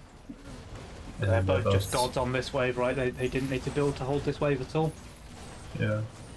There is a 13 send, though, coming out from Drakir and Lucy. Yep. They do know that both X-God and Ashton are going to have Sovereigns here. Whoa. X-God 50% that's to no send. Bit more than you wanna leak. Yeah. Especially when you're both on overwork. Oh, yeah, 100%. Bit of a toss there. They actually still get very big resends from Ashton and X-God despite the negative overwork there. There's still a ram from Ashton and a 4 eyes from X-God. Yeah, true. And I think this will be just a race. I don't think anybody's... Well, maybe Ashton's holding. It's an interesting one. Like, these guys, they both have the Sovereign, and X-God does have Lifesteal, which of course gives it an edge, but he's very low value. And meanwhile, Lucy's Sovereign does not have Lifesteal, but it does have Pulverizer and NPS. Kind of interesting to see what happens here. Drakir is on the highest value, but Yeah, he's got but so he's much pierce not damage. great. Yeah. Pulverize is a The very... Pulverizer, yeah. Pulverizer is very It's good on very, very strong. Definitely, yeah. And let's see how quickly this 4 eyes gets on top of X-God's Sovereign. The answer is pretty quickly, it looks like, because everything else is already dead. Ashton, is he holding? His gun dies there. Nah, Okay, I don't Xcode think he leaks. is. Lucy leaks. Kia leaks. Ashton leaks. Wow. I think Ashton and Xcode are winning the race, but it's very close. Yeah, I think so too. It's very, very close here. Yeah, nice game. Wow, yeah, Ashton and Xcode, they clutch this win here with 6% remaining on their king. They don't really get any closer than this, guys. Yeah. That was a fast one. New workers patch though. Like it's the mid-game aggression is just insane now, right? Yeah. Look at that. We had Certainly. big sends all around on 11 with big leaks on all 4 players. Ashton holding the best. He was only 1500 value there, by the way, minus 430. He is the most handsome player, so obviously he's holding the best there. I mean, you can't deny that, for sure. Yeah. And both teams ending up on the same amount of king HP there. By the way, if Ashton leaks like 1 or 2 more creeps on 11 there, they lose the game on 13. Because it came down to 5% HP remaining on the king. So literally like 1 or 2 more quill shooters sneak through his defenses on 11 and Drakir and Lucy win this game. So that's just so clutch that how well he holds against that 280 cent on 11. I'm curious of which was the best send there. There's not a lot of spam. Yeah, 4 Eyes may have been better, but I'm not sure whether Lucy had 4 Eyes free income. And she definitely can't afford to skip income. Yeah, it's kind of close. I would assume she didn't. Yeah. I suppose the other thing they could have done is taken overwork themselves. Just go for the race on 11. Maybe that could have been a difference maker. Jachir was on what? 18 workers as well? He was on 16 on wave 11. 16. Yeah. Interesting, their sends were actually smaller than Ashton's send on wave 13, despite him having the downside from overwork all the way through a long wave 12. Yeah, it was a long wave 11 as well, so he had the buff. Yeah, a substantial portion. Alright, guys, I think we should hop straight into game number 2 then, because that was a super exciting match.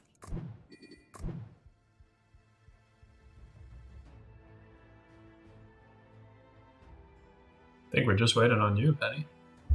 Well, here I am. Yeah, Penny. Oh, okay. So, I thought we were making it a 3v3. I'm not sure either of the team wants me on their side, to be honest. Let me update the scoreboard as well when we get into the match. So, I mean, that game was so close, though. Like, it wasn't one-sided at all for Xcod and Ashton. They just about won that one by the skin of their teeth. Yeah. Surprising, right, with how beautiful Ashton is. Yeah. I would have expected the game to be more one-sided. But well, let's see if they can stop Drakir and Lucy really put up a fight there. Oh, 100% they did. And we have aggressive spells again. But Pawn Shop as well. And they swapped the player playing Cartel. I wonder if they're always going Cartel into who Ashton is sending into. Maybe, because then you expect Ashton to send a lot of income, and then you can just try to snowball super hard off of that. Yeah, and then he randomly just doesn't. Yeah. He's hard at it. Have you guys noticed that Ashton again? never has, like, cosmetics in his lane or anything like this? Like, the guy is just too cool for school. Psychopath. It takes a special kind of guy to be that good at Legion TDT. Oh yeah, absolutely. He can't be Lucy, distracted by maybe? earthly things. Lucy going for the very safe start there with the Windhawk and Tempest, so not wanting to risk leaking hard to a snail here. I actually don't like that though, because even with the snail, you can always add the Tempest on too, right? Yeah. Yeah. I mean, I really like leaking on one and just not sending, for example. Speaking of snails, by the way, Fakir sends one into Ashton. It's into the wrong lane. Yeah. Lucy's already done the king up. And Ashton has the double atom, so he's very, very safe against this. Yeah. And Jashir is actually a 4-worker here. Opener for gun. So a slow wave then, while Ashton will be on 5 and XGod will be on 5. Well, actually, XGod's staying on 3 because, of course, he's gone the treasure hunt instead. So that snail does end up benefiting Jashir and Lucy just a little bit, but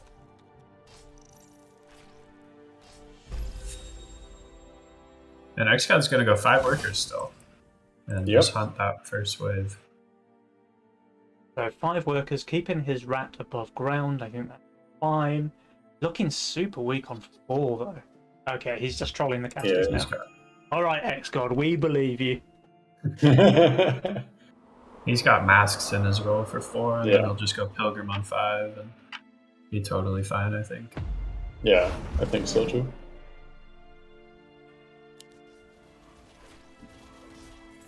Will Ashton push the six workers into no sand? He has Gargoyle in his role, so... Gargoyle is quite good. He will. Yeah, he does, he does. What a guy. Yeah, I mean... This man doesn't play around. The man... And it's fast waves. Legend. Yeah. It's only 4 workers from Jashir. Fakir can double snail him, but that's all he can do, and he might even just king up or save the 20. In which case, I think Ashton holds. Yeah, Ashton certainly holds. Like, this unit is just Busted on 3. Yeah. Fakir does go for the double snail, though. XGod already prepping wave 4 there with his mask. Oh, only 1 hopper onto the middle Adam. Don't know that that's great aggro. He's totally Yeah. This looks very good. He's totally fine here. So he has 7 workers now on the butcher. So does Fakir, to be fair. Yeah. He's forced to send as well. Yeah. I mean, Ashton probably would have sent anyways, but... Very true. So Lucy, not the best on this wave, honestly. And she stayed 5. Yeah, but this unit is very strong here still. Even healing this. But she's 5 worker cartel on wave 4. Yeah. Maybe not the situation you want to be in. Yeah, that's kind of sad, but... She can full push now. She doesn't need to build the whole wave 5. Yes. And XCOD actually opted to get a Hellraiser. Yep. I mean, it's an easy hold for him here on 4 then. It also lets him treasure hunt as well. Yep. So he'll be 5, 7, 9. He's on all the odd waves here. Yeah. Yeah, and he's not pushing, so he's still wanting to get the Pilgrim. Good call. I think the Pilgrim will go in the... Mudman. The Mudman. Interesting. Yeah, I guess it's the better call since he just got a send. Or... I'm actually not sure. I think he would lead very hard from, versus like a half-decent send, but obviously Lucy doesn't have a half-decent send.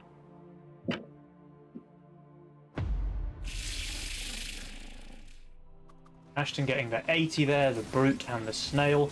Is it going to do any damage? Yeah, I'm curious to see this. Like, Adams have no weak waves. Yeah, and they even got buffed even though they have no weak waves. And he's doing just fine, right? It looks like he's going to leak a Brute +1. He's very happy with that. Yeah. Look at that, 9 workers now on Ashton. He just needs 2 units. That's it.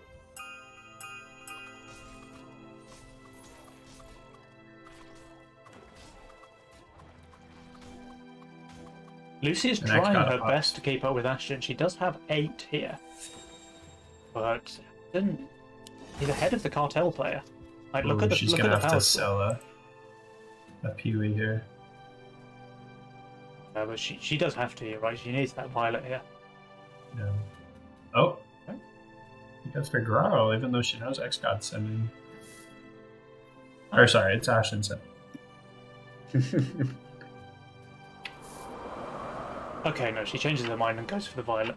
So easy hold then for Lucy on this wave. And Drakir, he does receive a 140, but he has a Hardened Mudman and a Canopy. I think he's going to be just fine. Yeah, definitely. Oh, he has two Rocos on his cannon, or his gun. I think that's actually good for him. Oh, maybe not actually. The gun goes down. It's alright. The Canopy is just so strong in the early game. It's going to 1v1 that cannon there. If you look at Lucy, that is a hold as well. But of course, Ashton and XGod, they hold their income. Again, Ashton is in the worker lead, even though Lucy has Cartel. Yeah. He's in a very strong income lead as well. Look, he has 20 income more than the Cartel player. Yeah, but he is on extremely low value for Wave 7. He is. And he's going to be okay. His current, on this wave he will be. But if he keeps pushing, I don't see him holding Wave 9. Yeah, 9 is going to be rough for him. Like, sure, he has that boar in his role, but the boar's a tank and that's it. He has 0 damage on Wave 9. Yeah. Look at this, like, now Drakir and Lucy can see that Ashton got away with murder here with his shift. He would have leaked super hard to any kind of send, I think. Oh, Lucy! Yeah. 68% leak against Ashton's income send there. Starting to get punished. Yeah, going for a bit of a leak. Like, she was staying a bit low workers. Now she felt like she has to push, she has to capitalize on the cartel. Yeah. But now Ashton is already huge. So he will try to steamroll her now. Already has that boar on the field as well. Yeah, and he will just get the Millennium to have some damage next wave, right? Mm. It's not the best because of the range damage reduction, but what can you do? I think it's better than getting a second war. What do you guys think? I think with the Millennium he should be okay there on 9. Because that is what he's lacking, right? He's lacking any kind of damage there. So the atoms are pretty much dead value on 9. You say they've got no weak wave, but if they have, it's wave 9. So his boar is the tank line, his Millennium is the damage, and then the atoms, I guess, are just there for show. So they're just there to look pretty. And they do opt to send here. I wouldn't have hated to see them skip this and see if they can bait XGod into maybe hardening a golem or so. They've already been saving for a long time though, look. So Lucy gets the Ogre here. Drakir has his 180 send. Lucy will be able to get a Brute to go with that Ogre as well.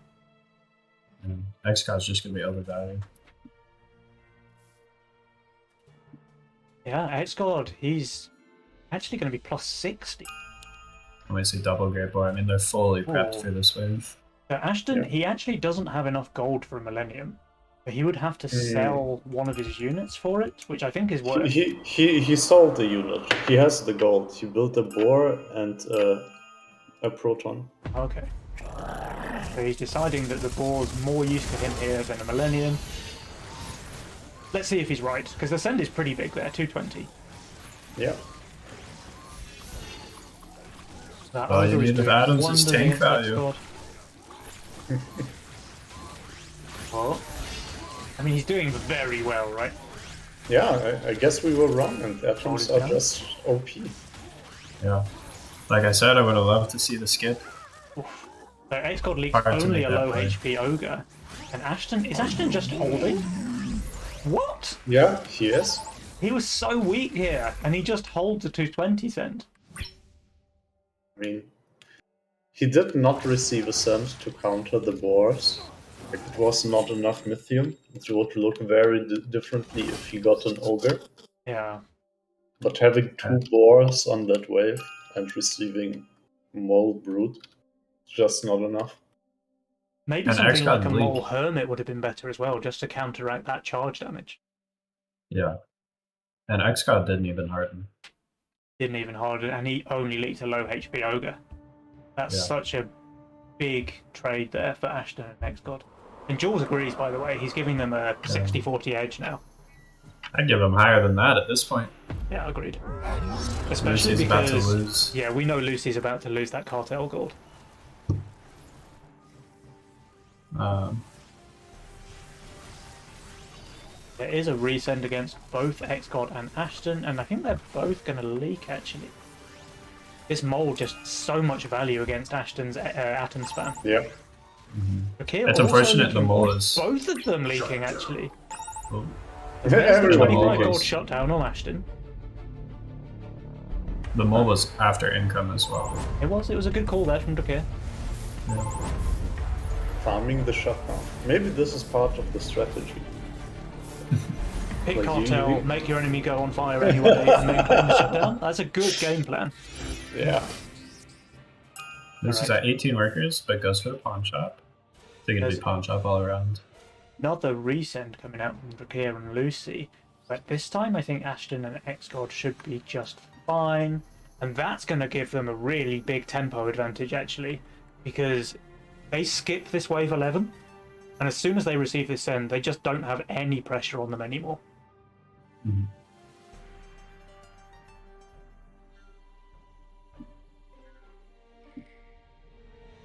And Ashton just builds the arc there. Interesting. I mean, it's It is a weak hunt. on 11, but he's just It's 300 under.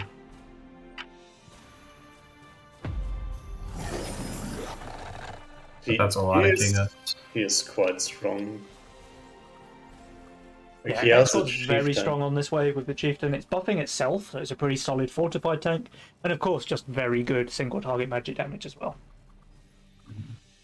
Yeah, and I wouldn't underestimate the boosted The spirits Hellraiser are as well. strong. So that's a hold there from XGod while minus 300. Now, of course, he only receives income and king, so maybe Ascend would have been different. But look at this, XGod and Ashton, they continue saving now. And if we look over on the side of Drakir and Lucy, when do you think the Ascend's going to come? I think it'll be 14, especially since Shashir shows his sovereign here. Yeah. Yeah. I think maybe it I would love for have him to been, hide that. Maybe it would have been 13, but now Drakir is playing the Avenger. So obviously Yeah. he can be a lot stronger on 13 than they were expecting. And Lucy shows 3. Yeah, the Violets are strong, but look at Ashton. He's just full pushed workers here. He's on 24 workers. He sent Yeah. a snail so he could push another one. Yeah. I don't think they can afford to skip 13 with their values. Yeah. Probably not. Like, Exyard is on 1,545. He has And double he's hunted his leaking rats, this. though. But yeah, he needs the no send. Yeah, but he's also, he's just on so low value. I think with this leak, Drakir and Lucy, they have to income king, and they do. And I wonder if Ashton pawns both his 4s here. Big sends coming out now from XCOD and Ashton. Double 4 eyes from I would XCOD. expect him to do so and just get a Doomsday. Oh, Jules actually thinks that Lucy and Drakir are in the lead here. He's giving them a 51% edge. I'm not sure that Jules is watching the same game that we are. And Ashton keeps both his boys, even with pawn shop. Yeah, and he's just He's correctly calling the income king play from Drakir and Lucy. He's not expecting them to try and race. Lucy does get out a full halo. That might be a saving grace for her here. But the send is still just huge. 600 Yeah. Mythium against her. Just here I want to note, sold his gun, pawned it off, That's had a good full call from boost on Drakir. both his little kids. Doing very well because of that. Yeah. So Lucy, 111% leak there, even with the full halo. yeah, it's still 2 4s, right? So it's gonna be quite significant king Yeah. damage. So Drakir leaking 83% as well. This is actually 3 full health 4 eyes reaching the king. Ashton and King XGod do leak their income sends, but they're kind of fine with that because we'll look at this king damage over on the right hand side. Yeah. And Ashton is getting 31 Mythium per 10 seconds right now. All the time in the world helps them. Yeah. They're so close to dead actually. Down to 6% on the side of Drakir and Lucy. Yeah. Ashton And I think on we'll just fire. see big 15 and the game will end, I fear. Yeah. Who's the best position on 15? Ashton. Yeah, he has those gargoyles. Millennium is solid there. Yeah, and he He's can also get just Zeus's. overvalued. X-God's not bad either, though. Like, he can just put a Shroom in front to get the Chieftain buff. Got the Yeah, I Sea mean, Dragons the as thing well. is, X God's suiciding, so Good play, actually. I'm loving these mid-game aggression-like suicide plays. he's gonna leak this as well, I think. Yeah, of course he's going to leak here, but again, he's very happy with that. Like, look at his Mythium generation, 41 per 10 seconds. Drakir and Lucy. It's not the first pro league he's going for. He's really, really utilizing that mid-game aggression. Yeah, he does this a lot. I think he's adapting to the new patch very, very well. Yeah, I agree. Does one And more. Ashton, by the way, And that's something that I very like about the new patch, that you can play very strategic with this pro leagues and basically suicides that you can do way earlier now. Yeah. Dashir kind of following it. I think he correctly reads that X got suicide pushed here, so he does the only play that he can, which is to do the same himself. Mm-hmm. He needs to try and make Ashton. I like the call by Ducky. Recognizing what he has to do.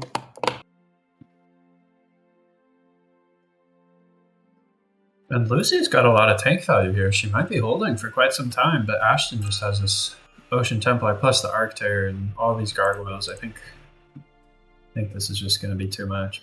Yeah. Spends are very, very large from all players. X-God actually 2.2k, Drakir 2.3, so both of those are going to leak very hard, very fast. Ashton does have the highest value, though. And interesting here, this is Drakir's suicide send. This is just Ashton's regular send. Yeah. That's often just how it goes. Yeah. So X-God obviously leaking everything. And Yeah, Lucy, but, can you hold Lucy? Ashton is leaking. He is, but Lucy's leaking at the same time. And they just have so much less King HP. Yeah, King HP diff. Yeah. Like, So that side reaches Lucy the King had longer. a bit faster. Oh, yeah, I mean, again, a close game. Both teams were going to die here on 15. But in the end, X-God and Ashton, they take this one 2-0. A very, very strong position now in this grand finals. And just look at the graph, like they were always ahead. You never see that in a cartel game. And the whole point of cartel is to get yourself that early game lead, but Ashton just out-pushing, out-incoming the cartel player. Yeah. Pretty impressive stuff. I mean, he's just the most handsome man Yeah. in existence, right? So quite easy to do that in that case. Will we see the reverse sweep here, guys? What do you think? If I'm honest, I think no. But I would, I would love to see Drakir and Lucy take a game. I would love to see them take a game. Very disheartened. I mean, I have to be brutally honest, right? X-God and Ashton, they have the 2-0 advantage. And all respect to Drakir and Lucy, because both games were very close. Like, both games came down to a base race. But I just think, even though those games were close, I don't see X-God and Ashton losing 3 in a row. Like, I would love to see Drakir and Lucy take 1 or 2 games here, but I just don't see X-Crash losing 3 in a row. Yeah, I could see it if Lucy and Jashir win a game. I could see it happening simply because X-God and Ashton haven't lost a single game yet, so it could really rattle them. You're going for the emotional victory there. Yeah, exactly. They're going for the emotional damage. Yeah. Alright, Yeah. next lobby is up. I mean, I also don't see them reverse sweeping because, I don't know, Ashton's just too hot. It's just gonna be impossible. Like maybe they take 1 game off of him, but I don't know. This man ain't gonna let them take 3 games off of them. I really hope that they take a game, though, just because, you know, for the caster's sake, for the viewer's sake, I'd like the grand final to go more than 3 games. Yeah, I mean, as a viewer and as a caster, you want to see as many games as possible. Yeah. So It would be nice to see 5, but Yeah. let's find out. I mean, to be fair, if this is a 3-0 for X Crash, you can't say that Drakir and Lucy played badly, because both of those first 2 games were like knife edge games. You know, it could have gone either way very easily. The first game in particular was what, they had 5% HP remaining, and the second game, XCOD and Ashton were definitely dead to that 15 cent. They just needed to leak them like 10 seconds earlier, or 5 seconds earlier even. Yeah, I mean, it's generally a very, very aggressive meta, right? Yeah. Like, Xyot was suiciding, so it's an all-in, so one of the teams definitely dies. Yeah. And I've got to say that actually XGod and Ashton seem to be adapting to the new meta perhaps better than any of the other teams that we've seen so far. Like XGod always going for those super aggressive like suicide pushes in the mid game, and that is just something that you can do now with the new worker change in the patch, and he's doing that so well. Now Drakir did the same there after seeing the XGod full pushed, which was obviously the right play. It was the only way they had a chance to win the game. But he did it too slow, right? But if he had done the same thing at the same time as XGod, then maybe they win. But obviously he was reacting rather than proacting, which is what XGod was doing. Yeah, I agree. You really need to be very proactive to make the difference. Yeah. Oh, and I hate the start from Lucy. Playing Cartel, starting with 2 workers, feels really bad. Yeah. Playing Cartel and playing Anglers as well, I'm really not a fan of. Yeah. Really, Penny? Yeah. I mean, I do it obviously because I want to int you when we play together. But I just think with the Anglers, like, you have to stay low workers, you have a slow game, and that's really not what you want when you're playing Cartel. Yeah. And XCOD just got snailed into his flower, and Ashton got snailed into his double atoms. So... Ooh, he has atoms again? He has atoms again. He has atoms plus Tempest. Oh, he used them quite well last game, didn't he? Yeah, I mean, they received a buff. I would assume that they are very much on the strong side right now. Yeah. And actually, Jules is already giving them a 2% edge because of those snails on 1. My goodness. I'm actually kind of curious. Ashton had Nightmare Butcher and there's a Pulverize in the game and opted to not go for that. Maybe he's just going to go for a disgusting Pulverize Atom build. Yeah, you can just put Pulverize on Atom. They have no weak waves after all, you know? Yeah, that's very true. Absolutely no weak waves. When do you send against a pure unit? You just can't, right? Yeah, agreed. Alright, and look at this. XGod and Drakir both on 6 workers. Ashton and Lucy. Oh, Lucy actually pushing 6 as well. And Ashton does send her a little snail surprise here, so... Gonna be rewarded for that. Just gonna do alright. I think she'll be fine.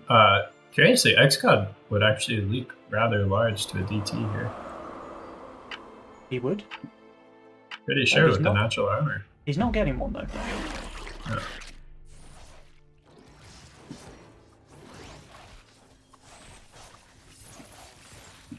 Alright, Lucy very happy with that Snail King up there. Maybe she goes 7 workers off the back of that. Right, Ashton and XGod loving their Snail Sons here. They can just continue pushing there. XGod already on 7. Ashton's staying 6, though. What is this? He is a changed man. He is. There is a DT resend here on 4 into XGod, and he's very low value. I think we might see a bit of a leak here. What is he doing, though? Does Lucy get the snail as well? I think she's just going to be shy. Like 1 Mythium short. Oh, she did get it in time, but didn't send. But even so, like XGod, he's 260 value here on wave 4. The DT is just perfect against the Infiltrator, so that's not doing any damage at all. That was almost a home run. That is a home run. It's a home run. Center. It is. A bit of a leak. Wow. Okay, Okay, they're rattled. They're rattled. 56%. Drakir and Lucy going for the... I mean, this is the kind of start that they needed to have if they want to win this. But off the back of I would that, love to XCOD see... does get a Drake in income. Wave 5. Wow. Jeez. I would love to see them go straight 7, though. They both look so horribly weak there. Yeah. Well, Drakir has his Tantrum Hellraiser there, so he's not that bad. No, I mean Drakir and Lucy go straight 7. Oh, I see, against match. Ashton and XCOD, yeah. Oh, Yeah. agreed, actually, for sure. XCOD going into wave 5 with sub 400 value, but he has boosted his Infiltrator, so he'll be able to kill the Scorpion King. Kind of interested to see what happens here now. It's only a 40 cent. So one flower is down. He's just fine. He's just completely fine. We'll hold there. And here. Oh! Oh, he just gets the Drake, though. Look at this, Scorpion King, 9 HP 9 there. HP. Yeah. To be honest, though, if I'm Drakir, I'm happy that I killed a Drake there. Oh, you're stoked, yeah. Yeah. And XCOD will leak as well. Why did the Scorpion go back there? Did you guys see that? Just a bit of a pathing thing, it happens sometimes. But yeah, that's completely fine there. So Drakir, he leaks his Scorpion King, but the fact that XCOD did the same versus only a 40 cent, Yeah. like, that's a pretty solid trade again for Drakir and Lucy. And Drakir decides to go here instead of 7. I would have loved a Mimic. I mean, Ashton's minus 90, but he's pretty strong here, honestly. He's got good tanks there with the bucklers. Atoms, of course, have no weak waves.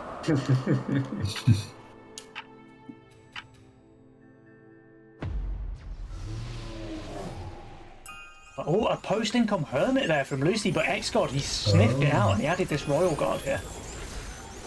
The Hermit is quite good versus the Royal Guard. Some It magic is. damage. And the Royal Guard is already down. If we have a good quick look against at 2 Ashton's flowers. lane. Oh, look at this That's- Atom surviving 3% HP. That is huge for Ashton. So blessed. He's just So so blessed. skilled. God gamer. Wow, such a beautiful But man. meanwhile, though, okay, so Ashton Big holds short, Scotch but leaky, X got quite 68% leak there versus Lucy's post-income Hermit. Very nice play there from Lucy. And to be honest, she could do it again. She could. XCOD's not going to have any good answers here. She goes Oh, for the he does DP go this for time. That's a bit of a shame, honestly. Post-income Hermit would have been delicious against XGod. Yeah. He He gets does his gun. sell there. for the gun, yeah. He was forced to send income on his long save there. Yeah.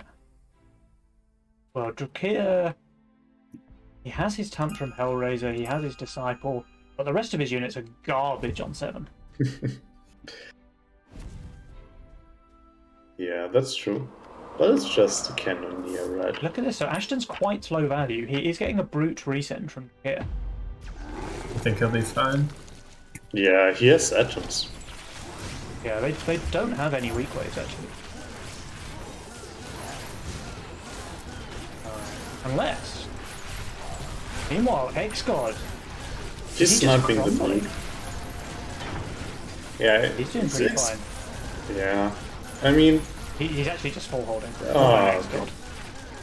yeah, what an X-God. Like, Ashton look going at for a the very guns small lead. surviving. Like, When on Ashton 11 just HP. barely leaks one. No, that was just insane focus there in XGod's lane, giving him a hold where he had no reason to hold. Like, he's not going to cover anything, obviously. Unless the flower just keeps the gun alive for another 5 seconds. Lucy is 11 workers with double boundman, which is a very solid place to be on Yeah, wave true. 8. Here's the income resend from the Butcher Boy. And Lucy adding another Yazora here? Huh. I don't disagree with that. Zora's Yeah, I going to don't be like dead it. value for... Okay, she goes for the Alpha Male. Yeah. That's a more alpha move, I would say. I still think she might leak here, even though she's 930 value. Yeah, I think she will. Like, the bounty hunters are absolute trash, the wanderer is trash. The alpha does some damage, but XGod does receive 5 Natural snails after all. here on wave 8. which is actually more dangerous than Force Nails, so he might go for a leap. I mean, he's minus 120 with a Royal Guard and 2 flowers. Oh, he's going for a bit of a leak, actually. For a bit of a leak. 67%, and how is Ashton doing? I don't think he's Ashton covering. is leaking as well. So Lucy right? is leaking as expected, but she's only leaking 42%. Meanwhile, Ashton... Oh, is he holding? Is the Atom too good? No weak waves? Wow. The Atom is leaking. Like, I'm a little bit surprised. X-God and Ashton are playing together, and Ashton is the Atom guy? Am I mixing something up then? We must be, right? Like, X-God is the Atom spammer. Yeah. Right, another send now from Lucy. So Lucy is at least highest income, but not highest workers. Yeah, she's a bit overvalued. She is. Slightly. The Kingpin power spike will do that for you, though. Yeah. And she's not getting sent this wave. Yeah. Ashton's skipping a wave? Nani? Nani? Yeah, I mean, that puts you into a very weird spot. Do you want to push and risk leaking later on? Or do you just want to stay overvalued? Yeah. I'm not sure she can with Jakir playing Death Cap Mask. Yeah, Drakir's going to leap on 10 pretty decently. So nice for Lucy to cover there. But Ashton with the worker lead is just so good. Again, he has the advantage over a cartel player. Just so hard. It's incredible. Alright, everybody skipping wave 10. So we do have the all-out play or the overwork play on 11. Pulverizer, a decent spell to be able to hold. Maybe Lucy can pop that on one of her kingpins. Yeah. And X-God obviously puts it's it on actually very, very good. Like, especially against big tanks, for example, if you're getting a ram. And I think they are going to get rams, right? Well, they would have to skip income for it. Yeah, I think they're gonna get rammed, I agree.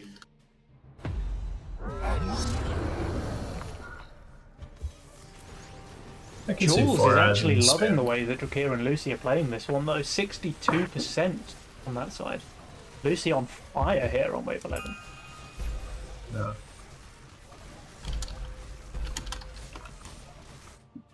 Do we get a leak? And Drashir actually went for the banana bunk here.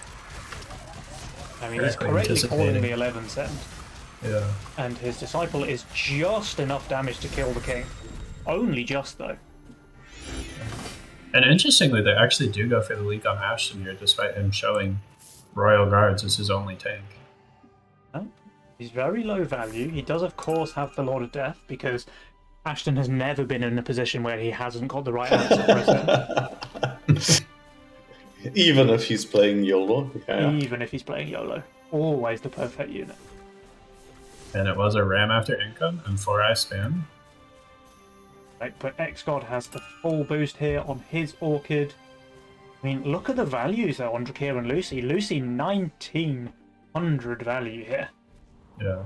And Jules is loving this. Jules is loving this. I think Jules wants to see a game 5 as well. Jules wants to see a game 4. Yeah, true. Apparently counting is not my strong suit. X-God definitely gonna leak. He is. Ashton he's doing well, but he's gonna leak. I mean, everyone is leaking here. Oh, And but this ram Drakir is is home running there, 171%. And Lucy too, 97%. But Lucy's do X-God and Ashton survive this? They have king upgrades, and the leak is much smaller.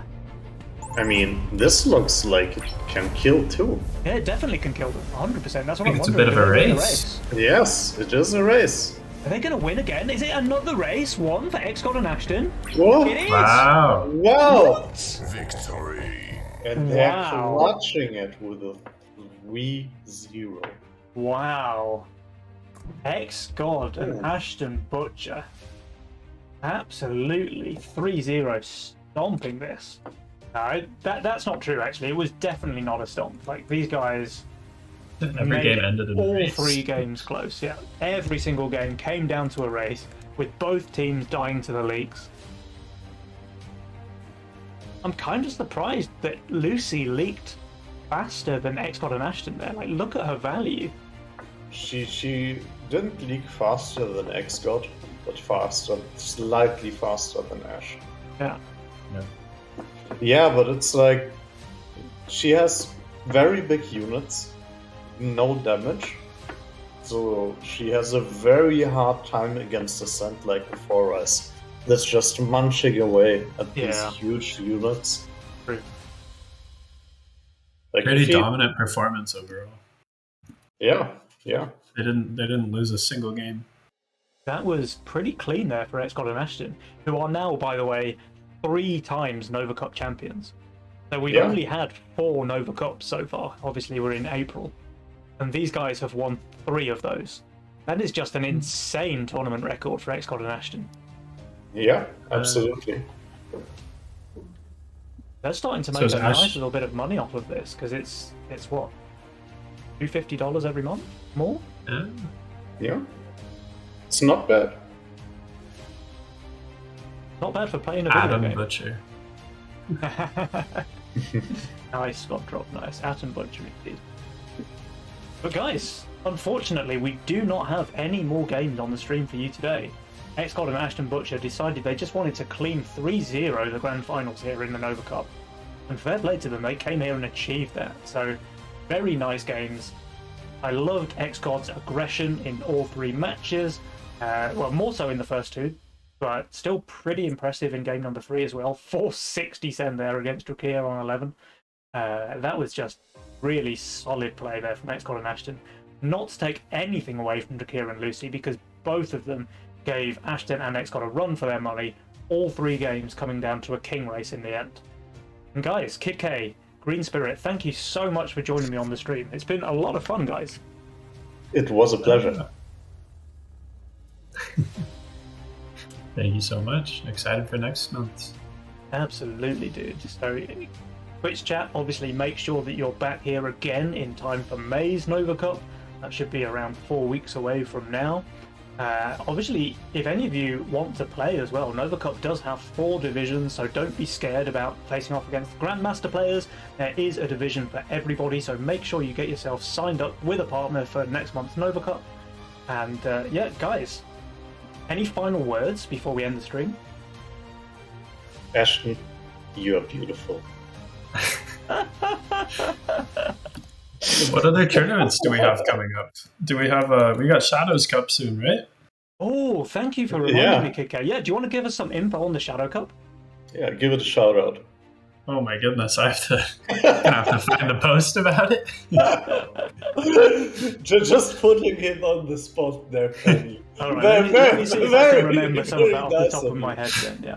No, I think the Shadow Cup has some interesting rules. Oh, go ahead. Yeah. You're going to go for it. Let's go. It's got a different rule set than regular Legion TD. Basically, teams can go through like a pick ban system of different mastermind options, and kind of force people to play not Greed every game as XCOD and Ashton did, or not Cartel, or things of that nature. And you might get some slightly more entertaining matches in that way.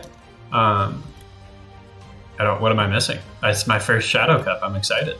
Yeah, I mean, if you guys maybe remember, Tyrion and I played a show match against Bonnie and Toykan where we clapped them 3-0 to present the format of the tournament. And speaking of the show match, there's actually going to be a pretty cool developer show match to advertise the next installment of the Shadow Cup.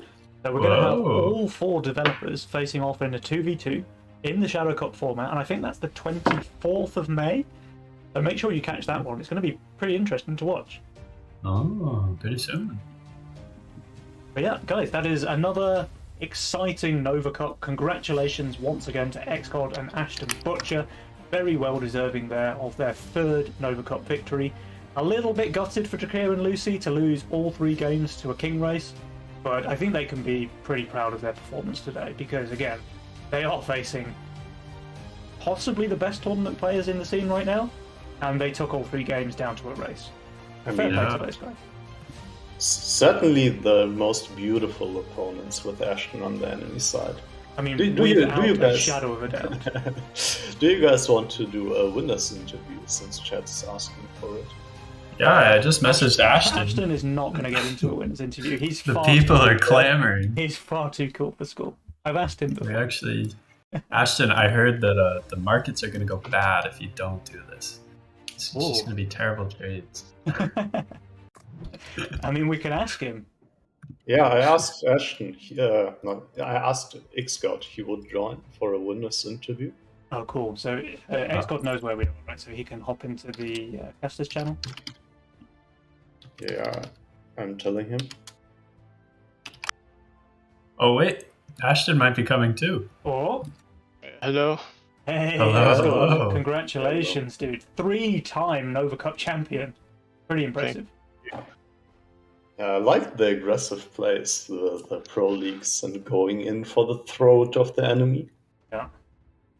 Yeah, I mean, it's how the patch has been going, right? You just gotta adapt to, what works best for you.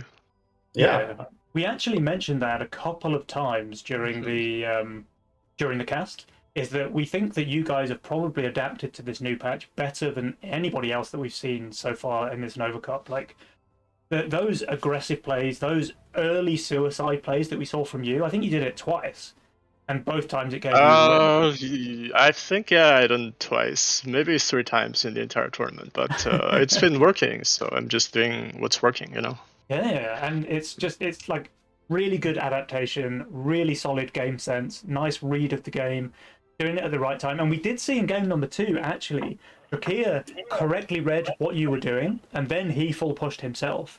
But because Penny. he was copying you rather than doing it himself. Penny, Penny, you're talking over Chant and Butcher. Penny, I gotta stop you here. Oh, I'm so sorry. The most beautiful man in the universe joined us here. Ashton, And I think this is the first time we have this happening. Hello, dear Mr. Butcher. Hello, hello. Wow, I feel blessed. Oh, that was Well, a good one. I'm getting nervous, guys. Someone has to take over. But Take it easy, Ashton, man. XGod, Take it easy. 3 times champions, guys. Very, very well played. Yeah, unexpected, to be honest. Unexpected. Come on, Unexpected. You guys didn't drop a single game. Yeah, Yeah. I mean, isn't this basically your patch, Ashton? Like, you did Well- not expect to perform well? Like, for real? Yeah, I don't know. There was in this situation, I felt everything was pointing that either Slickins or Lucy would win because I don't know. They're the new kids. I'm a fucking old dog in this game. Mr. DD Boomer? Yeah, it's a new patch, new everything. And to be fair, like Lucy and Rakia played very well here. Like they made all 3 of those games into a race. Yeah, well, it's the patch. Have fun, enjoy. It's just very, very snowbally. Yeah. But I'm loving the new patch though. I think it's really exciting to cast and watch. Yeah, the idea is pretty cool, but it's gotta be fixed. It's gotta be less than 8% every single wave. It's way too Yeah. much. yeah. I think it's a bit too snowbally right now. I wanted to ask you, Ashton, on game 3, you chose to skip your Butcher Nightmare rule. Do you want to talk a little bit about your thought process there? Yeah, I've pretty much not played Butcher Nightmare since a few seasons. Ever since the Nightmare got nerfed pretty decently. Yeah, it's just there's better substitutes for DPS, in my opinion. Yeah. Much better and much more fun. Yeah, and since Atom got buffed, do you think it's Oh. on the stronger side now? It's OP? Yeah, it's just insane. What's the point of even trying to leak that shit? I mean, zero weak it's ways, right? 0 weak ways, yeah. Yeah, it was certainly interesting to see you utilizing those units. Like, it's a pure unit. You often did not have a lot of tanks, but they just fulfilled both roles. Like, Who needs tanks? Just follow the skinny gospel. It's the Steedy build. yeah. Nice one. So are the ankle weights going to come off? I see that you're playing a lot of greed now. Sometimes, you know. Sometimes, okay. Is XGod bullying like- you? Like, Be tell us if honest. he's though, keeping right? you Like, trapped and not letting you play YOLO. threatening you. What? Is XGod threatening you? Like, is he forcing you to do this? XGod is pretty chill guy. We got good synergy without even talking, which is what I enjoy the most. We don't You even. guys don't even talk. Yeah, I've we never don't heard even- this guy. I've never Oh heard my him talk. gosh. I didn't realize that. Wow, that puts a whole new perspective on the gameplay. Is this actually the first time that you hear each other? Yes. You're just What? as fast as the rest He of has us. heard me before. What? Because Oh, you guys are What? so much better than everyone else. Jesus You Christ. guys are so weird. It's insane. Insanely strong. Wow. Well played. Yeah, incredibly well played. Gotta give Thank you, it to you thank you. guys. Yeah, very, Are you like Super typing well to played. each other even, or is it just like pings? I think they have each other muted. Mostly thumbs ups and question marks. Do you sometimes just flame the enemy team by chatting? Oh yeah, all the time. All the time. Gotta keep it going. guys, this has been incredible, but I think it is about time to wind up the stream now. So thank you both very much for joining us on the winners interview, a very well-deserved winners interview, third time in a row, by the way, which is just insane. Like, you guys have an insane tournament win rate. It's super impressive, and congratulations once again for your third Nova Cup victory. Thank you, Mr. Penny. Yeah, congratulations, guys. And thanks for thank this premiere. Like, hearing Ashton for the first time, getting wet already. I'm I just gotta say, it's also my first time hearing him. So we're all here. The Twitch chat is going absolutely mad for Ashton, by the way. I think the delays just kicked in. They finally heard his voice. All right. Wow. I think on But that yeah, note, I need to ask everybody else to just pipe down for a second, and we're going to let Mr. Butcher give the final words on the stream. Take a moment. Enjoy the beautiful voice. Is that it? Yep.